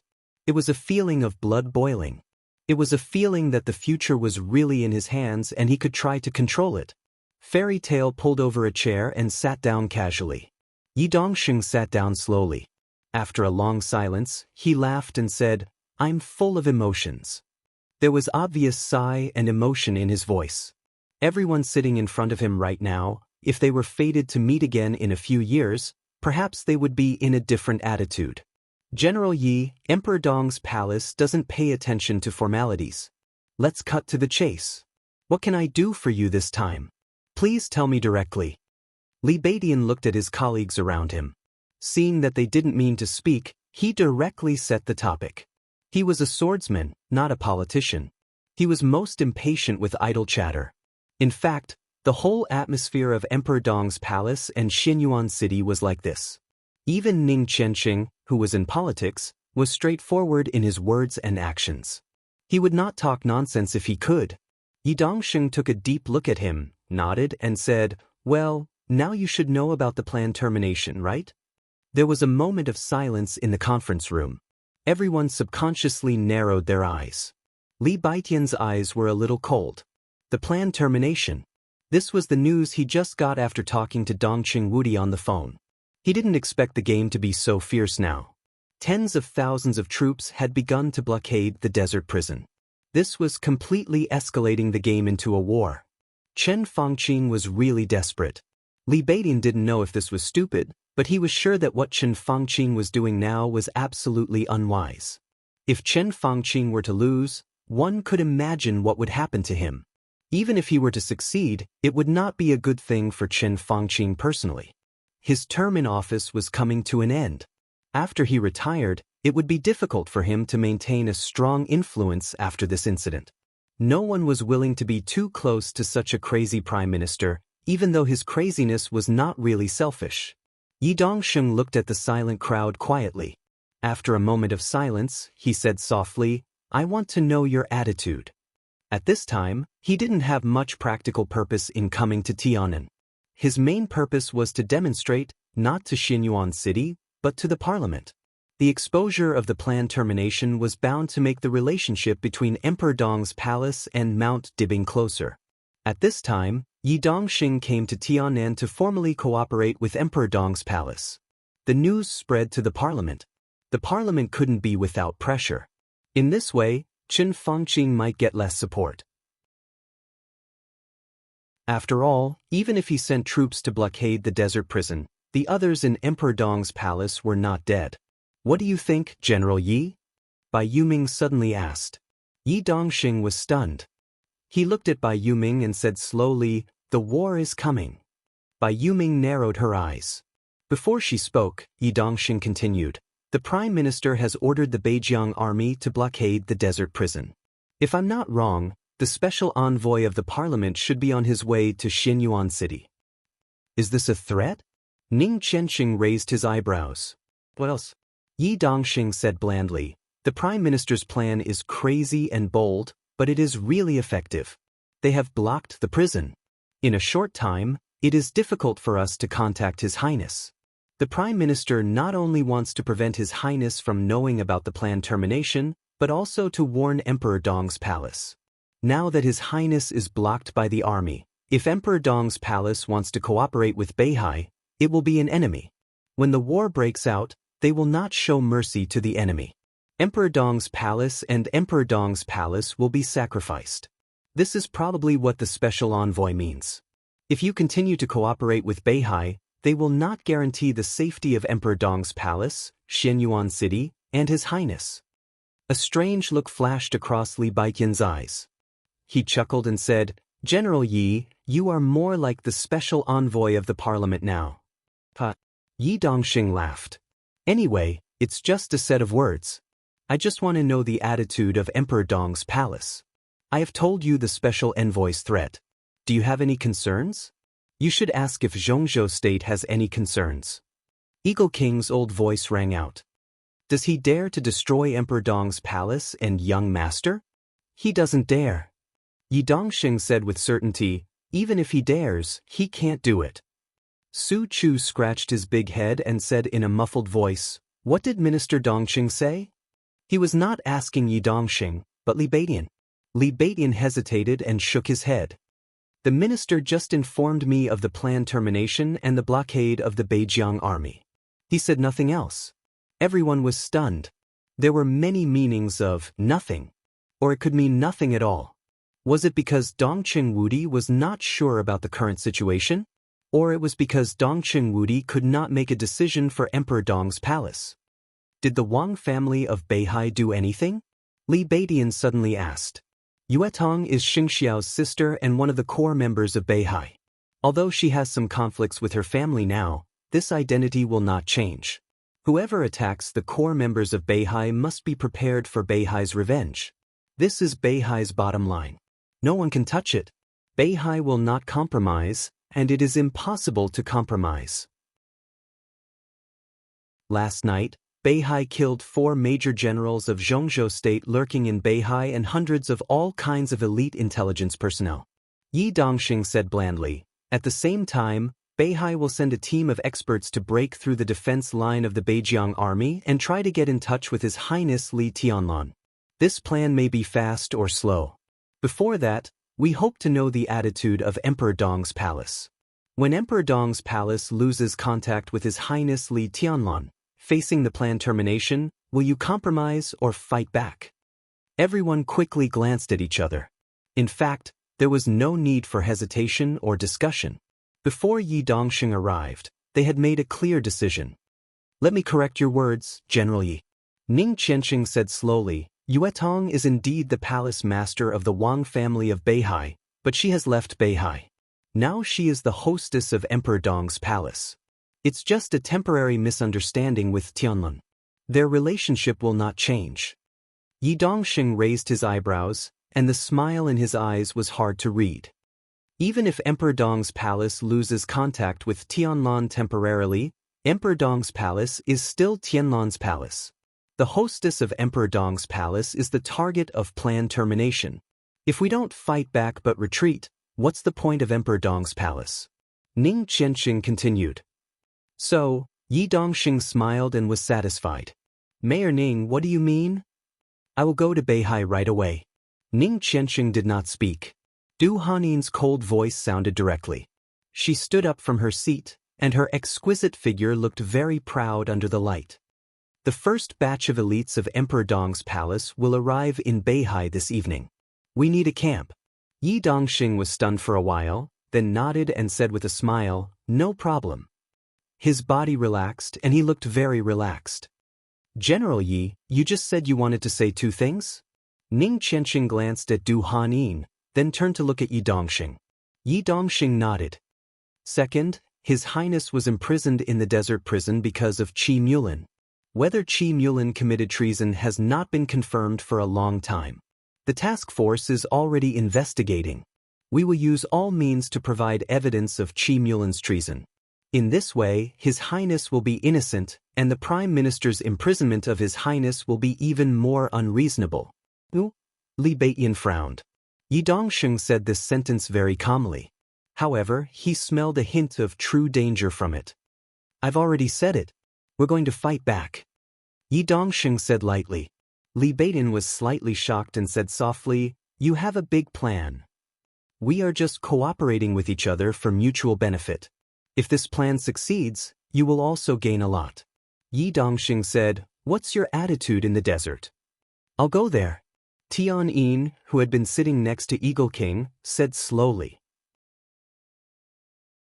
He returned to Emperor Dong's palace from the Purgatory of Heaven capital as soon as Xianyuan city was established. Purgatory of Heaven capital. Emperor Dong's palace.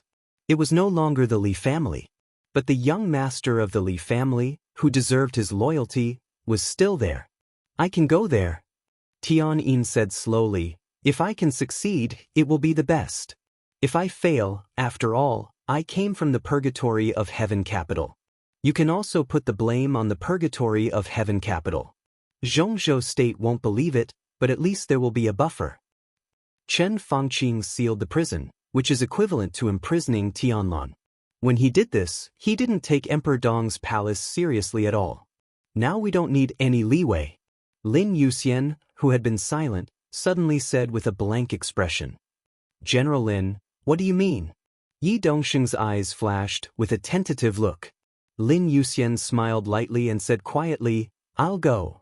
Everyone was stunned for a moment. Lin Yuxian's calm voice sounded again, but it was like thunder in everyone's ears.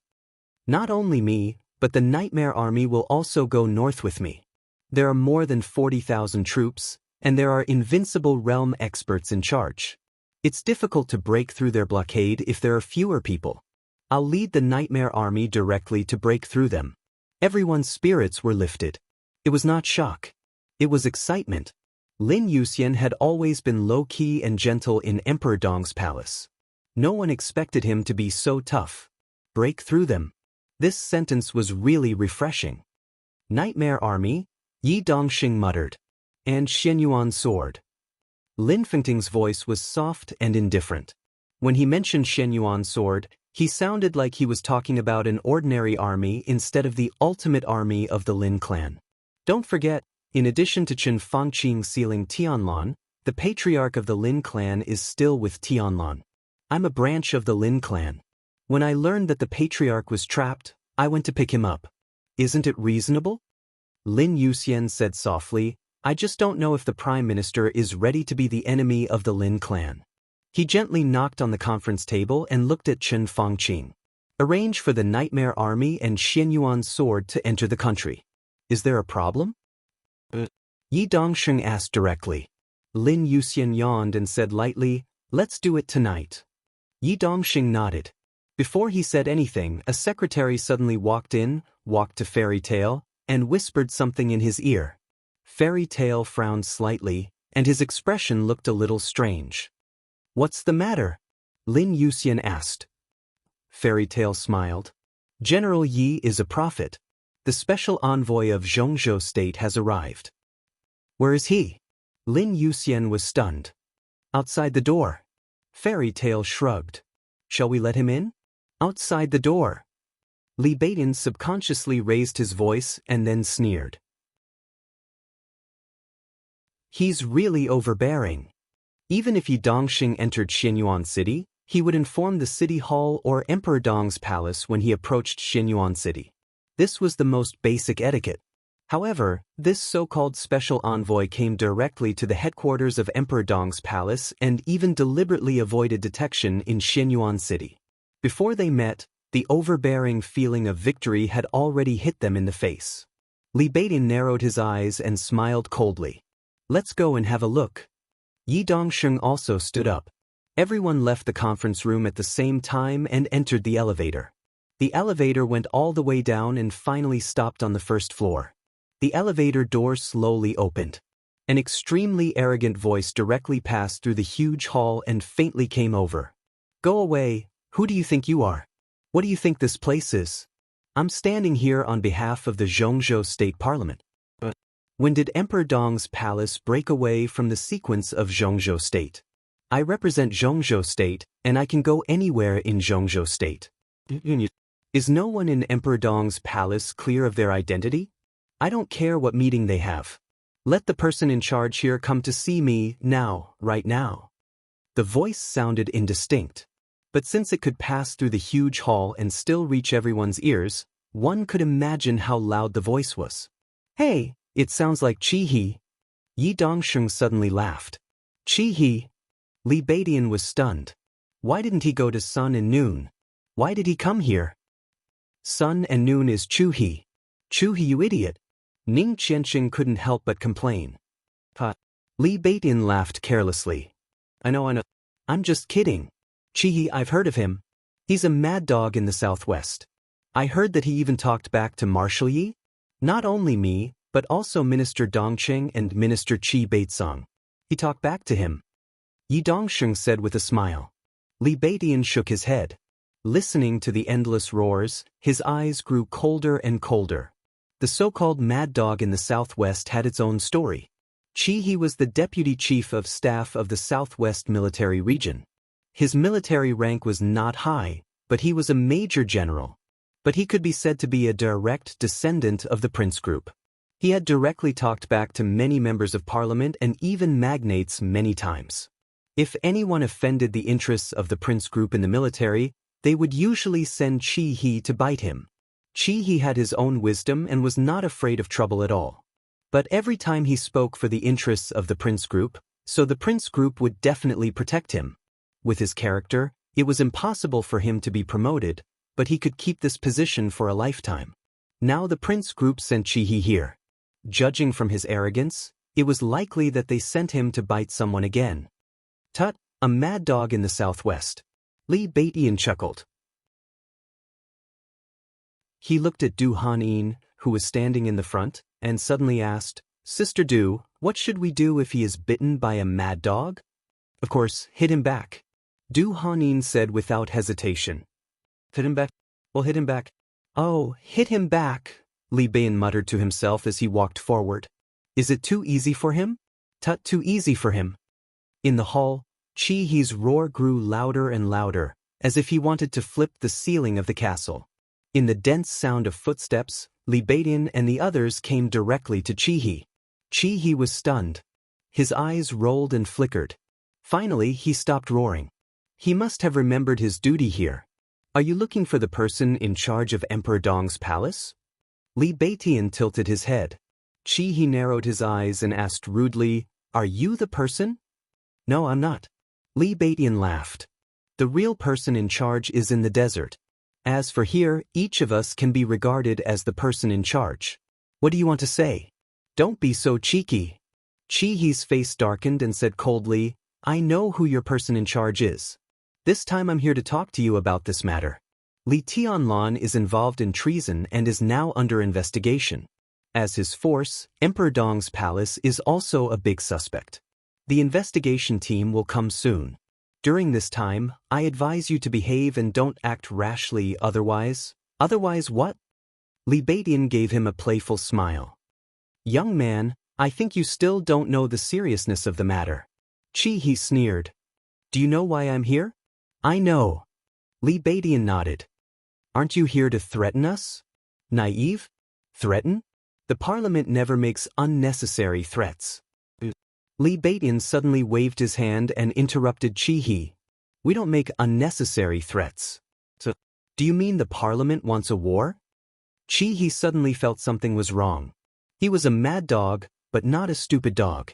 Since he could be so arrogant, he naturally had his own plans and was confident that he could calm down the atmosphere. However, he had just met Li Baiyan, so he had to show his toughness so that they could have a chance to talk later. Moreover, since Li Baiyan had changed the topic to this extent, how could he retreat? You don't know what's good for you. Chi He sneered. Zhongzhou State is giving you a choice. Don't be so shameless. If you want a war, the parliament can certainly give you a war. He stared at Li Baiyan. He was thinking about how to say it to ease the atmosphere. It should be enough for him to be so tough. Even if he didn't know the immensity of heaven and earth, he should know the determination and strength of Zhongzhou State. While he was thinking, Li Baiyan's voice rang in his ears. Oh, then a war it is, he said casually. Du Hanyin seemed to feel a little bored. She walked to the door with her long legs. What? Chi He couldn't believe it. He seemed to think he had heard it. Then a war it is. Right? What did it mean? What the hell did it mean? Are you talking about a? Chi He roared again with a red face. But Li Baiyan didn't let him finish. He waved his hand and said casually, Kill him. Swish. Chi He's roar was still echoing. Du Hanyin, who passed by him, waved her hand. A sharp and thin wind blade was pulled out of the small space in an instant. The invisible wind blade suddenly cut through Chi He's body. Blood suddenly burst out. Chi He's whole body was cut into 2 pieces. His eyes were wide open, and his expression was filled with fear. Then his eyes quickly dimmed. Du Hanyin, covered in blood, walked to the door and said, Take him away. Some of the nearby imperial guards who could no longer hold themselves back rushed forward, casually carrying Chi He's corpse as they walked out. I say, Ning Qianxing looked at the blood on the ground and felt a little annoyed. Is it necessary for so many people to carry a body? Someone come and clean the ground. In any case, nothing can happen to Li Tianlan. Otherwise, you and I can't afford this responsibility. Yuzhou, Hidden Dragon Sea. The sun was shining in the winter afternoon. In the quaint office, Li Huaqing turned to look at Chen Fangqing, who was sitting on the sofa, and said very clearly, "I know." Chen Fangqing took a big drag on his cigarette and said in a dull voice, "He didn't sleep well last night. After getting up, he was busy making arrangements everywhere. Until now, his eyes were bloodshot. But he didn't intend to rest at all. He was still holding on. I still say the same thing. I don't think you're right to block the desert prison. It's too easy to escalate the conflict." Li Huaqing waved his hand impatiently. Chen Fangqing was busy, and Li Huaqing was not idle either. Things changed too fast. Overnight, no one expected the situation to escalate to this point. Strictly speaking, the planned termination itself is too intense. Li Huaqing tried to restrain himself, but in the end he couldn't help but blurt it out. He knew very well that what had already happened.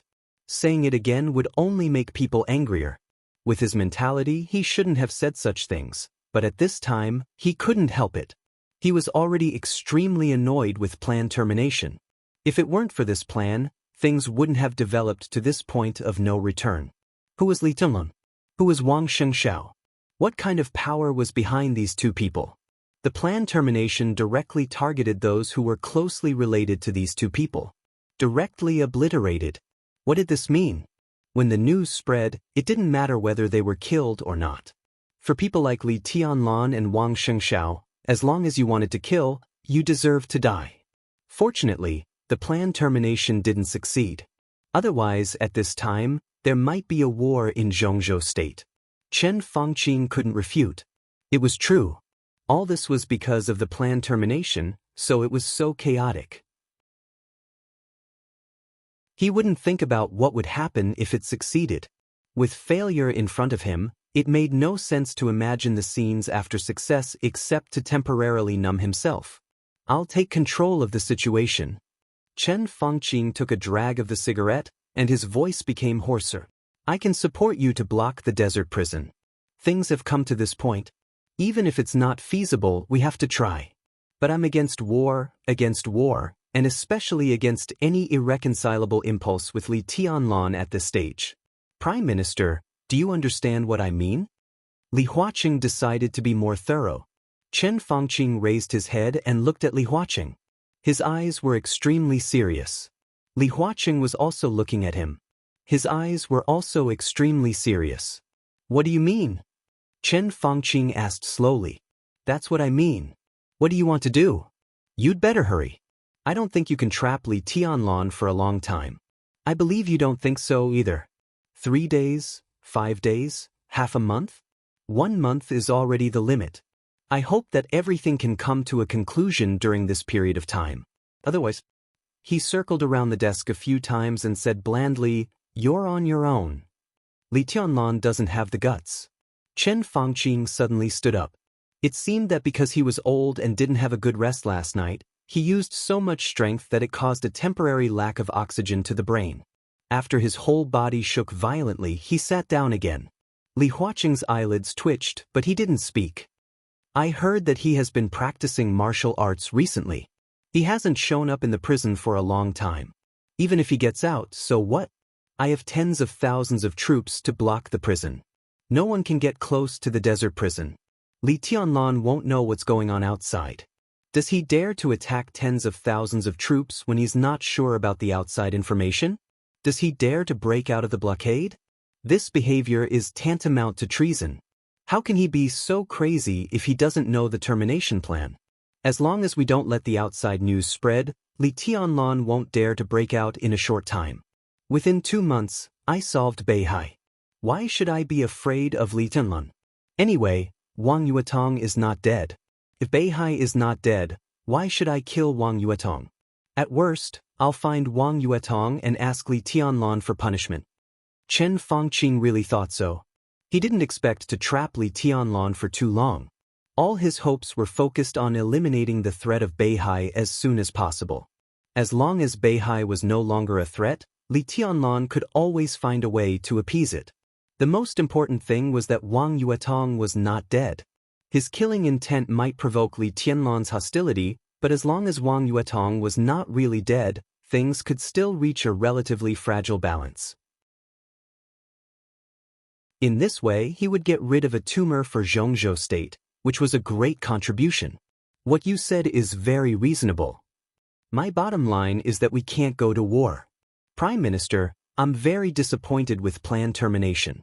He has ruined many of our plans. I can't change that, but I can tell you my bottom line. You'd better grasp the extent of the blockade in Beijing. When Li Tianlan steps out of the desert prison, or when someone breaks through the blockade of the desert, we'll cooperate with each other. Otherwise, our cooperation will end here. He spoke slowly and heavily. This paragraph directly explained everything thoroughly. Chen Fangqing suddenly raised his head. There was anger, viciousness, and madness in his eyes. All previous efforts in vain? Failure on the verge of success. I can't joke about the future of Xianxia State or the academics. Li Huaqing suddenly threw a stack of documents on his desk. I have to maintain a stable situation. All games must be played on the bottom line of stability. I have never thought of war. Yes, we can win, but so what if we win? Once this balance is broken, it will bring disaster to Xianxia State. All of it, damn it, disaster. Your plan termination exists to break this balance. It's so stupid. If it weren't for the fact that we can't change the situation, our cooperation would have ended by now. He took a deep breath and lit a cigarette. His hand that was holding the cigarette was trembling slightly. Chen Fangqing looked at Li Huaqing in a daze and did not speak for a long time. He had worked with Li Huaqing for more than 10 years, from the vice president and the deputy prime minister to the president and the prime minister. In all these years, he had never seen Li Huaqing so angry, nor had he ever heard him swear. Today was the first time. You'd better solve Beihai quickly. This is the only way for us to continue our cooperation. Otherwise, when Li Tianlan comes out, you can only pray for yourself. Li Huaqing walked to the desk and sat in the chair. He lay on his back with one hand covering his eyes and the other holding a cigarette. In the smoke, he was silent for a long time before he said faintly, "I'm tired." Chen Fangqing took a deep breath, turned around, and strode out of Li Huaqing's office. The sun spread freely in the hidden Dragon Sea. It was soft and fresh. But the cold of winter was everywhere. Chen Fangqing tightened his clothes and looked serious. He only felt that the winter temperatures seemed to be cold to the bone. The phone rang. Chen Fangqing walked to the edge of the hidden Dragon Sea, stood under a tree, and answered the phone. "Prime Minister, I have arrived at the blockade front." On the phone, Gu Qianchuan, the acting governor of Kunlun City, said in a steady voice. "Very good. Is there anything going on inside and outside the blockade line?" Chen Fangqing asked. "Not yet." Gu Qianchuan smiled and said calmly, "The prison probably doesn't know the specific situation. They should be discussing countermeasures. It seems that Li Tianlan's closed-door training is correct. The prison is very quiet at present. As for outside the prison, neither Beihai nor Emperor Dong's palace can come here in such a short time.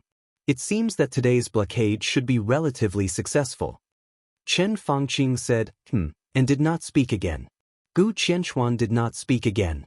They were silent. Across the phone line, the atmosphere seemed to suddenly become a little awkward. Chen Fangqing naturally knew why. The Prince Group and the newly emerged Special Warfare Group had always been the best buddies. Even from another perspective, when the Li family collapsed and the Southeast Group suffered a great loss, Gu Xingyun took over, and the Special Warfare Group was completely a large group promoted by the Prince Group. However, over the years, the two sides naturally had differences. Gu Xingyun's position was getting more and more stable. Of course, he had his own interests and was unwilling to be a follower of the Prince Group. The relationship between the two sides was gradually drifting apart. But anyway, the cooperation between the two sides was generally pleasant. Some local conflicts did not affect the overall situation at all. When Chen Fangqing faced Gu Xingyun and Gu Qianchuan, he could be natural. But after he and Li Huaqing went to the desert, the relationship between the two sides seemed to have completely changed. There was no impenetrable wall. They wanted to use the entire Kunlun city to exchange for Li Tianlan's loyalty. This kind of news could not be concealed. Chen Fangqing could understand their resentment, but he could not explain this kind of thing at all. Instead, the more he explained, the worse it would be. Now it seemed that he could only use this action to make up for the relationship with Kunlun City. After it was hopeless to win over Li Tianlan, Kunlun City suddenly became important in Chen Fangqing's eyes. Their rise was very short, their foundation was a little weak, their strength was a little weak, and their martial arts inheritance was not the best. But anyway, the two invincible realm experts in Kunlun City were real. The Special Warfare Group could be one of the 6 group, and even vaguely ranked ahead of the North Group. Naturally, it had enough strength to be worth winning over. Qianquan, you have to work hard during this time. Remember, in any case, the desert must be completely blocked. The people inside can't come out, and the people outside can't go in. It must be completely blocked. Chen Fangqing said in a deep voice. Gu Qianquan said faintly, it shouldn't be a big problem, but you should pay more attention to some people in the country. Who? Chen Fangqing frowned. Hidden God, Saint. Gu Qianquan said faintly. Hidden God Sidu Tsangyue of Zhongzhou State, Saint Wei Kunlun of Mount Shu. Both of them would stand by Li Tianlan without any consideration. Li Tianlan was the palace master of Emperor Dong's palace and the young governor of Sai City, while Wei Kunlun was the deputy palace master of Emperor Dong's palace. These two invincible realm experts were now injured, but they could still exert a certain combat effectiveness, especially Situ Tsangyue, who was on the divine list. Even if Gu Qianquan had made great progress in recent years, he felt that he was unlikely to be Situ Tsangyue's opponent without using his trump card. I'll talk to them. Chen Fangqing rubbed his scalp and said slowly, both Sid Tsangyue and Wei Kunlun have things they can't let go of. Zhongzhou State should be able to restrain their actions. Prime Minister, what I want is not should. Gu Qianquan smiled faintly. Chen Fangqing snorted and suddenly said, your realm should have stabilized now. Qianquan, I need to know your specific strength. Gu Qianquan was silent for a long time. Before the chaos in Eastern Europe, among the population of 1.6 billion in Zhongzhou State, there were 5 invincible realm experts. They were Wang Tianzong, Tribulation, Gu Xingyun, Siditangyue, and Gu Qianquan. Being able to enter the invincible realm was enough to show Gu Qianquan's talent and luck. However, his potential was almost exhausted when he broke through to the invincible realm. If compared horizontally among the invincible realm experts, his potential was probably the worst. For a long time, he could not even stand on the last position of the holy list. Now he finally stabilized his realm under the polishing of time. If he really attacked with all his strength, Gu Qianquan did not know how strong he was. So what he could say was just a general idea. If I don't care about the cost, I can win against Saint, but it's difficult to kill him. If he is seriously injured, so will I. Facing Sid Tsangyue, I'm no match for that woman. But with so many troops to help me, it's not a problem for me to stop her. If the worst happens and 2 invincible realm experts break through here together, unless you allow me to kill one of them, things will be very troublesome. Kill one of them? Chen Fangqing was a little stunned. I can kill one of them. At worst, I can make one of them lose all combat power in an instant and be seriously injured and dying. Gu Qianquan said silently, the Prime Minister seems to have forgotten that Setting Sun is currently in my hands. Setting Sun, one of the 12 murderous weapons. It was originally the core trump card of Sai City. However, after Sidu Tsangyue fired a shot at Gu Xingyun more than 2 years ago, Setting Sun fell into the hands of Kunlun City.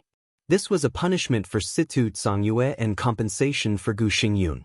Among the 12 murderous weapons, Setting Sun ranked in the middle.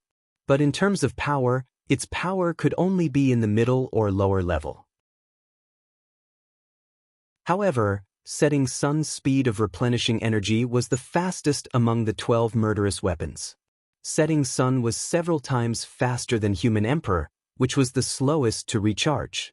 In more than 2 years, Setting Sun could barely fire once. In the Battle of the Invincible Realm, as long as Gu Qianquan found a suitable opportunity, he could completely injure or even kill Situ Tsangyue in an instant. After all, even if he was not Situ Tsangyue's opponent, Situ Zhongyue did not have the strength of Gu Xingyun at that time. She was still injured. If he wanted to find an opportunity, it was easy with the murderous weapon's shooting speed.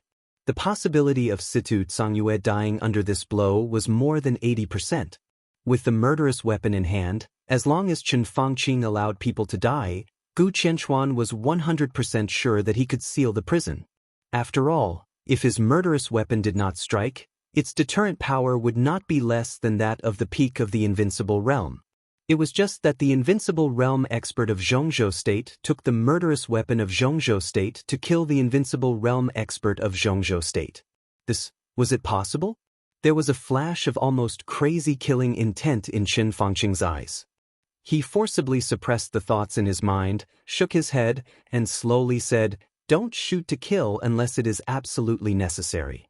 Every Invincible Realm expert was the most precious treasure of a country and the most powerful deterrent power of a country. Even in a superpower like Zhongzhou State, Invincible Realm experts were also very precious. Even if the positions of the groups were different, no one was willing to consume the Invincible Realm experts in an internal fight, let alone be willing to do so. But at this moment, Chen Fangqing said that it was absolutely necessary. What was absolutely necessary? Chen Fangqing did not give a specific explanation. Gu Qianchuan did not ask either. "I'll remind you again, Qianchuan." As if he was afraid that Gu Qianchuan could not understand, Gu Xingyun slowly said, "Now is the most critical moment. It can even be said that this is a war. Blocking the desert must be carried out to the most thorough extent. No one can enter or leave. No matter who the violator is, no matter how much it costs." He took a deep breath and said in a deep voice, "Kill without mercy." "I see." Gu Qianchuan was silent for a while and said lightly. Chen Fangqing gave a hum and silently hung up the phone. He stood on the edge of the hidden sea and looked at the calm lake. After a long time, he took out his mobile phone again and dialed the number of Saint Wei Kunlun. In the desert of Beijiang. In the temporary station of the 43rd Army, Gu Qianchuan, who hung up the phone, looked at the mobile phone in his hand with a blank expression. After an unknown amount of time, he suddenly began to chuckle coldly. Gu Qianchuan had never been a handsome man. According to the aesthetic standards of normal people, his appearance was even below the ordinary standards. In the past 2 years as the acting city master of Kunlun City, his body looked thinner.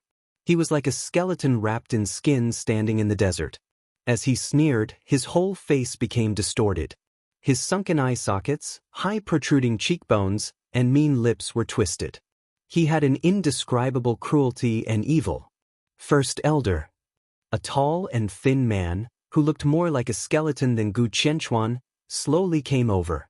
At the beginning, when Gu Qianchuan was the acting city master, he disliked the title of First Elder very much.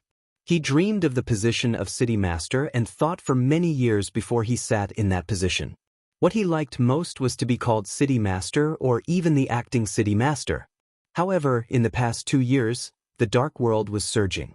Under the great pressure, Gu Qianchuan had long lost the joy of being city master. He did not care about the title. He was even afraid to hear the title of city master now. Every time he heard these 2 words, he could clearly feel a great pressure. "Yes." Gu Qianchuan nodded casually. Looking at the man in front of him, he narrowed his eyes slightly and smiled. "Do you know why I brought you here?" The man shook his head honestly.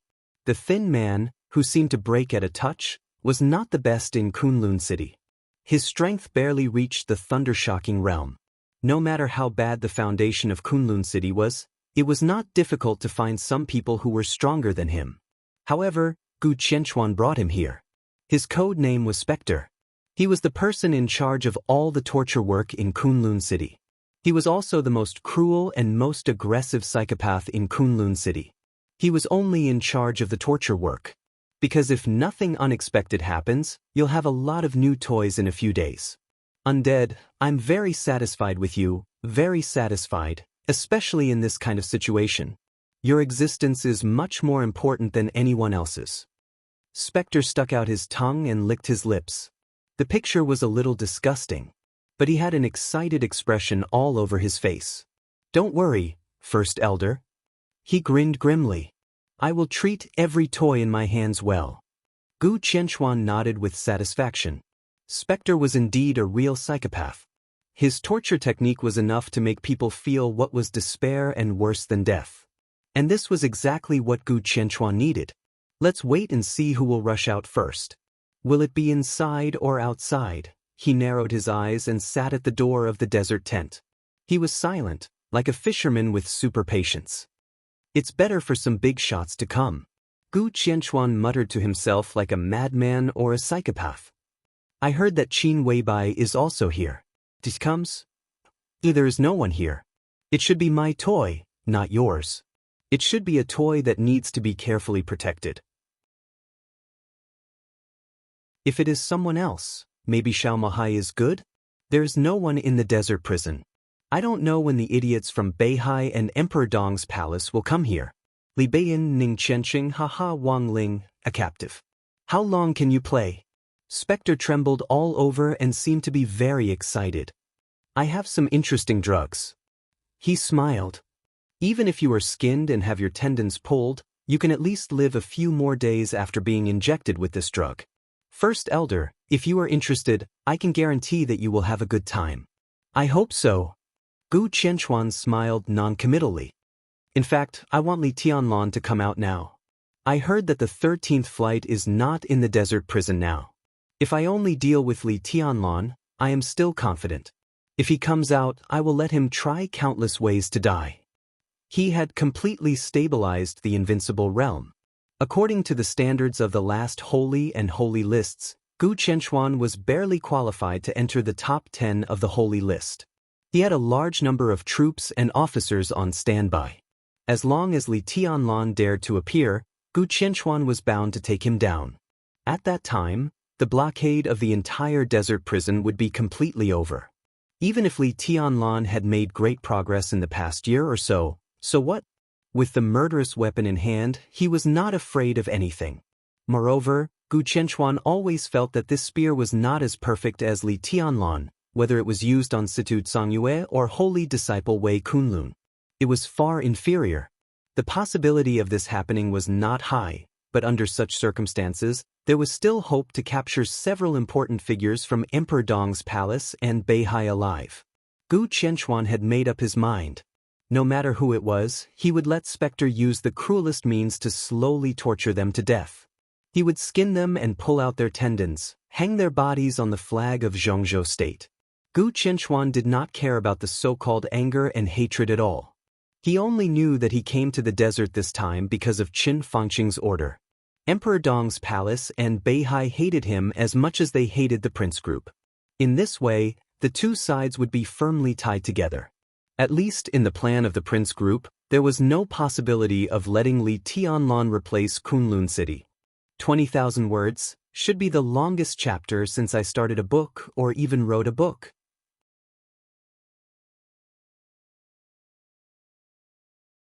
Chapter 846. When Saint came to the 3rd floor of the hospital, several doctors in white were talking and walking out of the corridor. They met face to face. The doctors raised their hands and saluted subconsciously. They were not doctors of this sanatorium, but professors from the private hospital of the giant group. They were all senior military doctors with strong military habits. Saint waved his hand casually. We meet several times a day. Don't be so polite. How's the situation? Overall, it's good. The leading doctor smiled bitterly. He said nice words, but there was distress in his voice. His Highness's fingers moved once 2 months ago. During this time, we paid close attention to his physical condition and recorded detailed data. His Highness's physical data has been changing in a good direction, but the speed is very slow. Judging from the current peak data, it will take a long time for him to wake up. The doctor paused and said cautiously, maybe it's a long time that we can't even speculate. Saint furrowed his brows tightly. He was not surprised by this result. But every time he heard it, he felt a little annoyed. He had also seen the detailed data recorded by the doctors. In his opinion, the data that represented the physical condition was completely messy. Some of them were higher than others, and some were lower than others. Countless data, which could even represent the recovery of various organs of the human body, were placed in front of him like a heavenly book. "Which aspect of the data you mentioned is the most serious?" Saint asked. "It's serious in all aspects." The doctor looked serious. "But the most serious is His Highness's brainwave.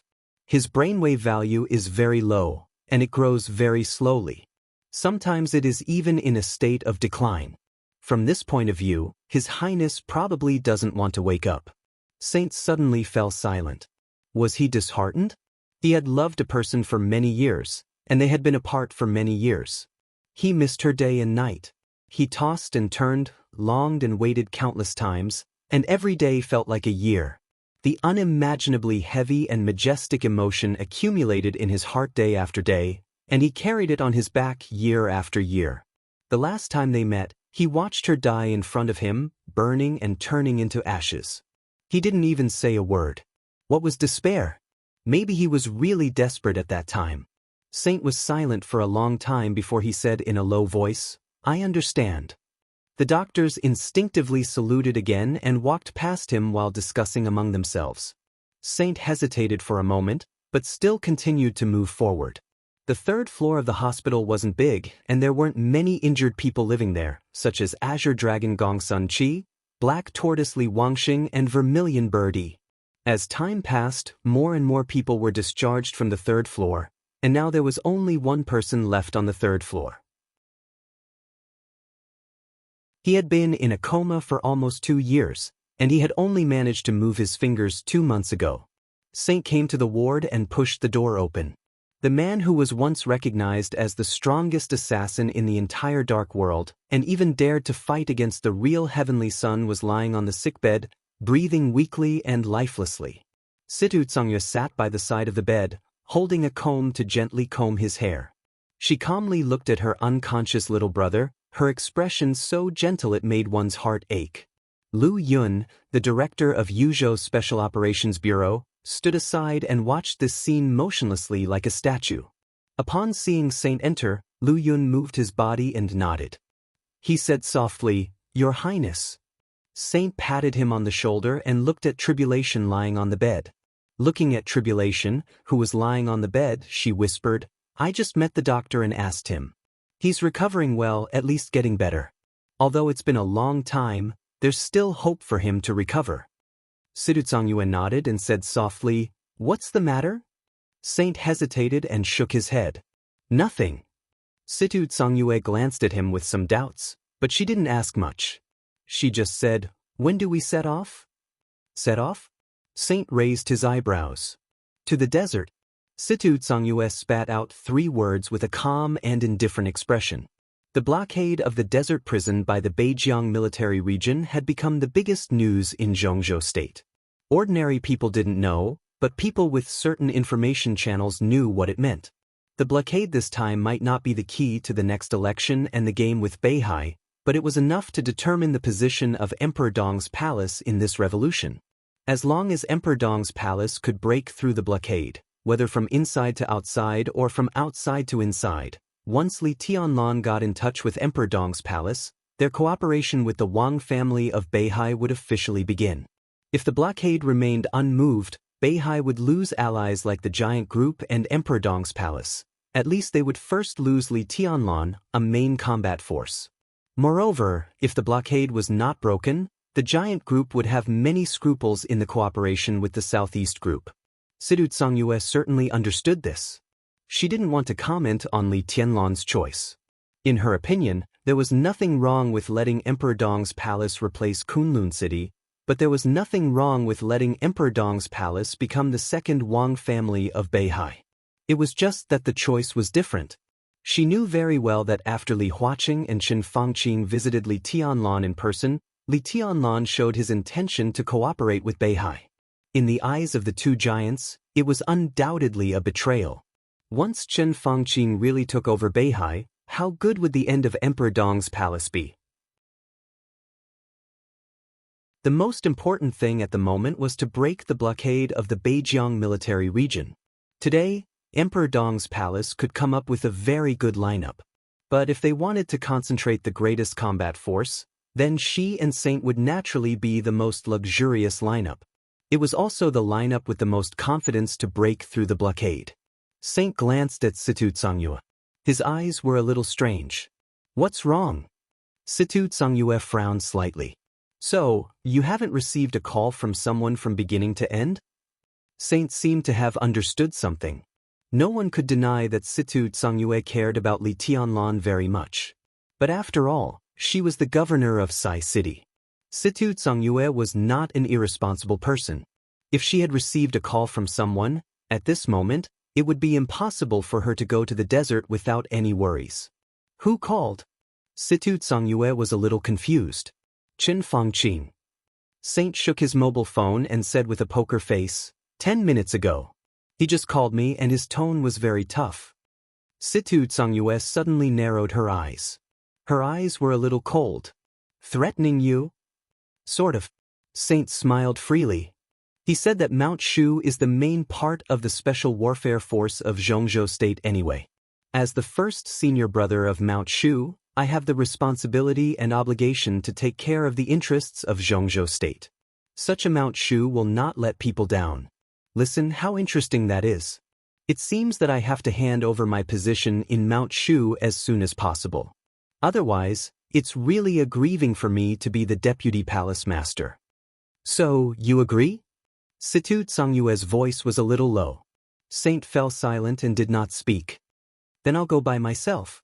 Situ Tsangyue stood up.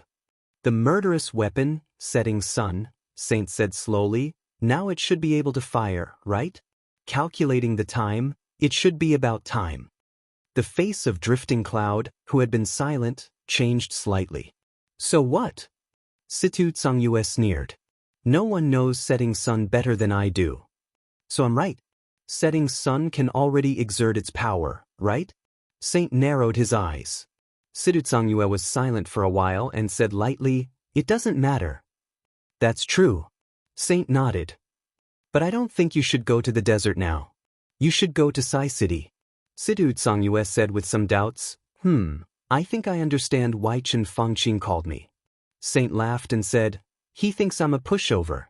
Obviously, he doesn't want to provoke you, or he doesn't want to threaten you openly. But do you think others will turn a blind eye to the fact that you and I are here? Chen Fangqing can call me and threaten me with the whole Mount Shu. I have to compromise. How can he forget you? He doesn't threaten you, but it doesn't mean that he won't touch Sai City. Saint looked into Situ Tsangyue's eyes and whispered, the dark world of Snow Country is now under the control of Wang Xiaoyao. Situ Tsangyue's eyes suddenly changed. Sai City was on the border between Zhongzhou State and Snow Country. Chen Fangqing didn't need to call to threaten Situ Tsangyue.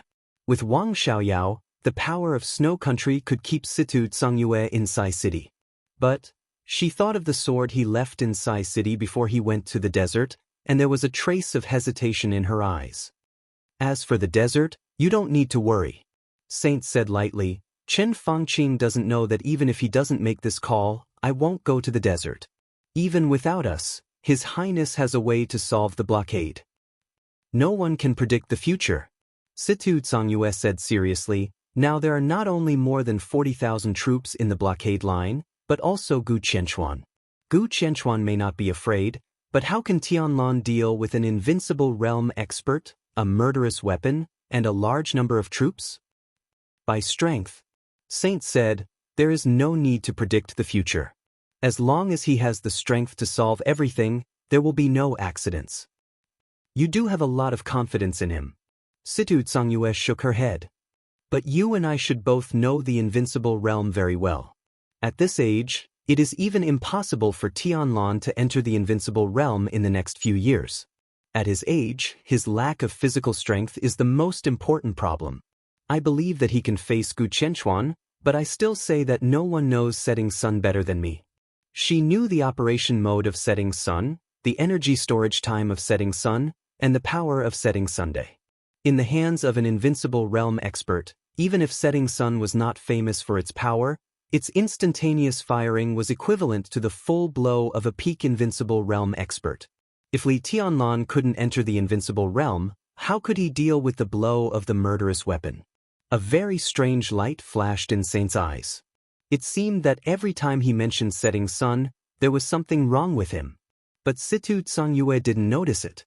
She lowered her head, looked at her brother in a coma, and said calmly, "I need a reason to convince me." Saint put the phone back in his pocket and said quietly, "Because I really want to see the legendary Ruthless."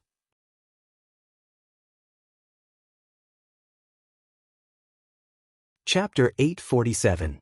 Sidu Tsangyue had never heard of Heartless. Just like in this era, most people didn't know the carefree nature of Beihai and the Lin clan. But Saint had seen stories about Heartless. Yes, what he saw and knew were just stories. They were close to legends. It was like the sword intent he had carefully studied. The legendary sword intent had become a little real in him, and it had made him enter the invincible realm. What about Heartless? Who is Heartless? Sidu Tsangyue was a little stunned. At this moment, she recalled all the famous experts in the dark world, but found that she had never heard of this code name at all. As for the recluse, Situ Tsangyue had never been interested in this. This world was extremely cruel, but it was also extremely beautiful. It was full of temptation and warmth. How could there be a real recluse? He could enter the invincible realm and control the power at the peak level of the dark world, but he hid himself? He was not mysterious at all. He was a complete idiot. The Lin clan was also a recluse. But who didn't know the Lin clan among the top forces in the dark world? Who dared to provoke the Lin clan?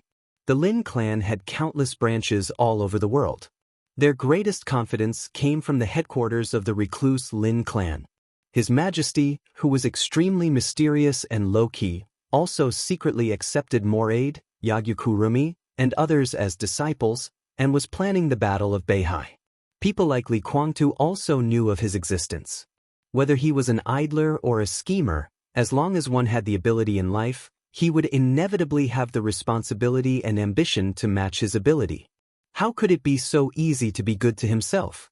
Even if there were still nameless invincible realm experts in the dark world who had not been exposed, there were very few of them, and most of them were secretly hidden by the superpowers. After the chaos in Eastern Europe, in today's dark world, the invincible realm experts exposed to people were all invincible realm experts. Those who did not dare to show up could only be trash. It was impossible for trash to enter the invincible realm. Therefore, there was no so-called recluse invincible realm experts in the dark world now. So who was Heartless? This question was very simple, at least in Situ Tsangyue's view, because there was no trust crisis between her and Saint. However, Saint was stumped by such a simple question. Who was Heartless? Saint was silent for a long time, and then smiled bitterly. I don't know. He really did not know who Wuqing was. In that messy story, there wasn't much cause and effect. It was like the reality that was right in front of them. All that was said was what happened. As for why it happened, perhaps the story would know, but the people who read the story would not. He only knew that Wuqing had suddenly appeared by Donghuang's side and then became Donghuang's only bodyguard. You don't know. Sidu Tsangyue's eyes were a little strange. She gently tilted her head and slightly opened her red lips. There was a little surprise and anger on her face, which had defeated the aging charm. It was so charming that it made people dizzy. I really don't know. Saint shifted his gaze subconsciously. That's not important. What's important is that Wuqing is absolutely loyal, and his strength is far better than yours and mine. He had already guessed it in his heart. He combined it with the story and some of what Qin Weibai had told him before. However, he had not confirmed it, so it was naturally meaningless to say it out. Situ Tsangyue lowered her head thoughtfully. Governor, I suggest that you return to Sai City immediately. Actually, you don't have to worry. Don't forget that His Highness isn't the only one in the desert. Boss is there too, Saint said. Sidu Tsangyue was slightly stunned and thought of Qin Weibai. She didn't know why. Although Li Tianlan was strong enough now, in her heart, she still felt more at ease when Qin Weibai was mentioned. Did she expect the current situation? Situ Tsangyue asked. Not really, but it's not completely unprepared. Saint said quietly, Boss once said that Wang Yuetong is very important. At the right time, we might as well release some false news to make the situation more chaotic. So, she also told you about Wu Qing? Sidu Zhongyue asked. Saint thought for a moment. Although it was not the case, there seemed to be nothing wrong with it. He nodded his head and grunted in acknowledgement. Does she know Wu Qing's identity? Situ Zhongyue combed her hair. I don't know. Saint smiled. It doesn't matter. What matters is Wu Qing's position. He is Donghuang's bodyguard, and the only bodyguard around Donghuang. The Donghuang he was talking about was not the current Li Tianlan.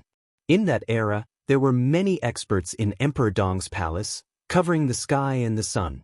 Donghuang's edge shrouded the whole dark world. In Emperor Dong's palace alone, there was more than one expert at the peak of the invincible realm. But only Wu Qing was qualified to be the only bodyguard around Donghuang. What kind of scene was that? In the end of that story, even the invincible chosen one would fail and die in her hands. But Wu Qing never had a defeat. Because of Wu Qing. The light slowly faded with heat and dryness. There was no wind tonight. The windless night in the desert was the best exquisite in the world. Boundless yellow sand. Endless starry sky. The stars were bright and the yellow sand was soft. The sky here was low and bright, looking desolate and empty. Xiao Mahai stood under the starry sky, feeling a little lonely. The night sky was beautiful, but he didn't like it very much. It was not because he was lonely. It was because it was difficult to lurk in such an environment. Not far away was the front line of the 43rd Army. Nearly 20,000 soldiers set up the first blockade line on the front line. About 10 miles away, an armored corps of 10,000 soldiers set up the second front line. 40 miles away, a semi-automatic artillery corps was the third line of defense. The outermost was the field corps. Yes, in one day, 4 lines of defense had been set up outside the desert prison. The fourth line of defense just arrived here 2 hours ago. It was a reinforced division of nearly 10,000 soldiers. The total size of the desert blockade line had officially exceeded 50,000 people. The determination of someone in the council had been revealed. Xiao Mahai looked at the lights in the distance that almost lit up the whole desert, his expression solemn. He was a smart man, but also a stupid man. There was no doubt about his loyalty to Li Tianlan. Because people like him, as long as they were sure that they had found an opportunity, they would not leave the slightest way for themselves. Li Tianlan had been in the desert for nearly 2 years. Xiao Mahai had done a lot of things, but it seemed that he had done nothing. He was the warden of the desert prison. But in the face of a prisoner, he gave up his dormitory and all his communication equipment. At the same time, he provided the most detailed information about the entire range of the desert prison, as well as some technical parameters of the Sky Arrow base and the Sky Eye base. Dongsheng Wudi and Yi Dongsheng had been here. Military counselor had been here. Li Beidian had also been here once. Qin Weibai had even lived here. This was the desert prison, the most strict and mysterious forbidden area in Zhongzhou state. But anyone who had something to do with Li Tianlan seemed to be able to treat this place as a hotel where they could come and go as they pleased. The small amount of funds in the desert every year was blatantly appropriated by Xiao Mahai in an almost extravagant manner. Birds and beasts, delicacies, famous cigarettes and wine. He even brought his daughter and sister here to serve Li Tianlan. He ignored the overt and covert warnings of Zhongzhou state and did not care about the people who criticized him in the council. Even when Li Huaqing and Chen Fangqing came, he only cared about Li Tianlan and completely ignored the 2 giants who stood in the highest position in Zhongzhou state. He did everything he could to the real extreme. There was no way out. But he gained Li Tianlan's trust in the shortest time. True trust and even appreciation. As a result, he was given opportunities that countless generals of his rank, and even those with better backgrounds than him, could not get. A year later, as Li Tianlan left the prison, the General Staff Headquarters, the Navy Headquarters, the Army Headquarters, and the Blood Battalion. He could choose any of these extremely prominent positions. Of the 4 positions, except for the Secretary General of the Army Headquarters, which was the deputy, the other 3 were all real top leaders, which could be said to be the top positions with real power in the entire Zhongzhou state. This was enough to show how rich Li Tianlan was in return for him. But he did not want any of them. He really wanted to follow Li Tianlan and did not care about the so-called prominent positions at all. He often thought that the ancestors of the 7 sword-holding families above the clouds in Beihai must not have thought that their families would have today when they started their business with the chosen one of the Wang family of Beihai. Xiao Mahai occasionally thought about it and looked forward to it. He firmly believed that the chief butler of Emperor Dong's palace would be more prominent than the position promised to him by His Highness. Maybe not now, but definitely in the future. He cut off all his retreat routes and exchanged absolute loyalty for Li Tianlan's full trust. So until now, in the face of the vast army of more than 50,000 people and the invincible realm experts with murderous weapons, he still did not think about retreating, even though he knew that his chances of breaking out of the encirclement were slim. The blockade of more than 50,000 troops. If Li Tianlan was really locked here, Xiao Mahai could be sure that his end was doomed to be extremely miserable. Because after losing Li Tianlan, no one would let him go. So the army blockading the prison was not only Li Tianlan's business, but also Xiao Mahai's business. The greatest loyalty was nothing more than no matter what the problem was, as long as it was his boss's business, it would definitely be his business. So he did not think about retreating. In any case, he had to try his best to get out of here. Xiao Mahai took a deep breath and took a step forward. At the same time, Tianan, Xinyuan City. In the night that came earlier than the desert. In front of the mountain-like castle of Emperor Dong's palace, a neat and uniform military formation had completed the formation. Silent, resolute, iron-blooded, piercingly cold, and sharp. This was a small army of less than 2,000 people, but at this moment, the spirit, energy, and spirit of the entire army seemed to have risen to the peak. They didn't move at all, but they seemed to have a sharpness that could shake the world. Yi Dongxing watched this scene quietly. This was the nightmare army of Emperor Dong's palace, which had become famous in Tianan. And directly opposite the army, standing opposite the nearly 2,000 soldiers, was a row of young people. Yes, a row.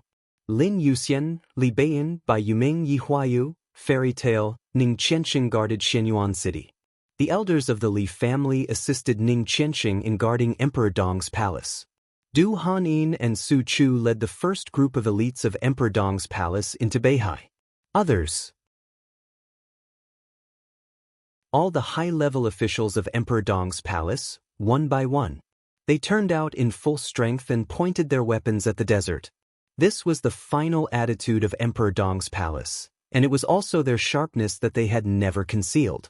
Without reservation, they went all out and pressed forward. In the roar that spread through the night sky, a huge black shadow appeared in the night of Emperor Dong's palace. The black shadow gradually slowed down in the air. The large transport plane belonging to the Freedom Corps showed its full appearance in everyone's sight. Everyone raised their heads and looked at the transport plane in the air. An invisible flame of war seemed to be directly ignited in front of the castle of Emperor Dong's palace. Li Beidian glanced at Lin Yuxian. Other high-level officials were also looking at Lin Yuxian. Their positions were equal. But the Nightmare Army was the main force of Emperor Dong's palace in external combat. Lin Yuxian was the commander of the Nightmare Army. At this time, it was natural for him to give orders. The transport plane blocked the starlight and cast a large shadow in the night. Lin Yuxian raised his head. He slowly stretched out his palm. The space fluctuated slightly. A pseudo-domain similar to the invincible realm but not pure flickered for a moment and disappeared instantly. An incomparably clear and melodious sound of friction suddenly rang out. His palm seemed to hold something. In an instant, Lin Yuxian's aura rose wildly, and his whole person seemed to become a sharp and peerless long sword in an instant. The blue electric arc lingered in his hand.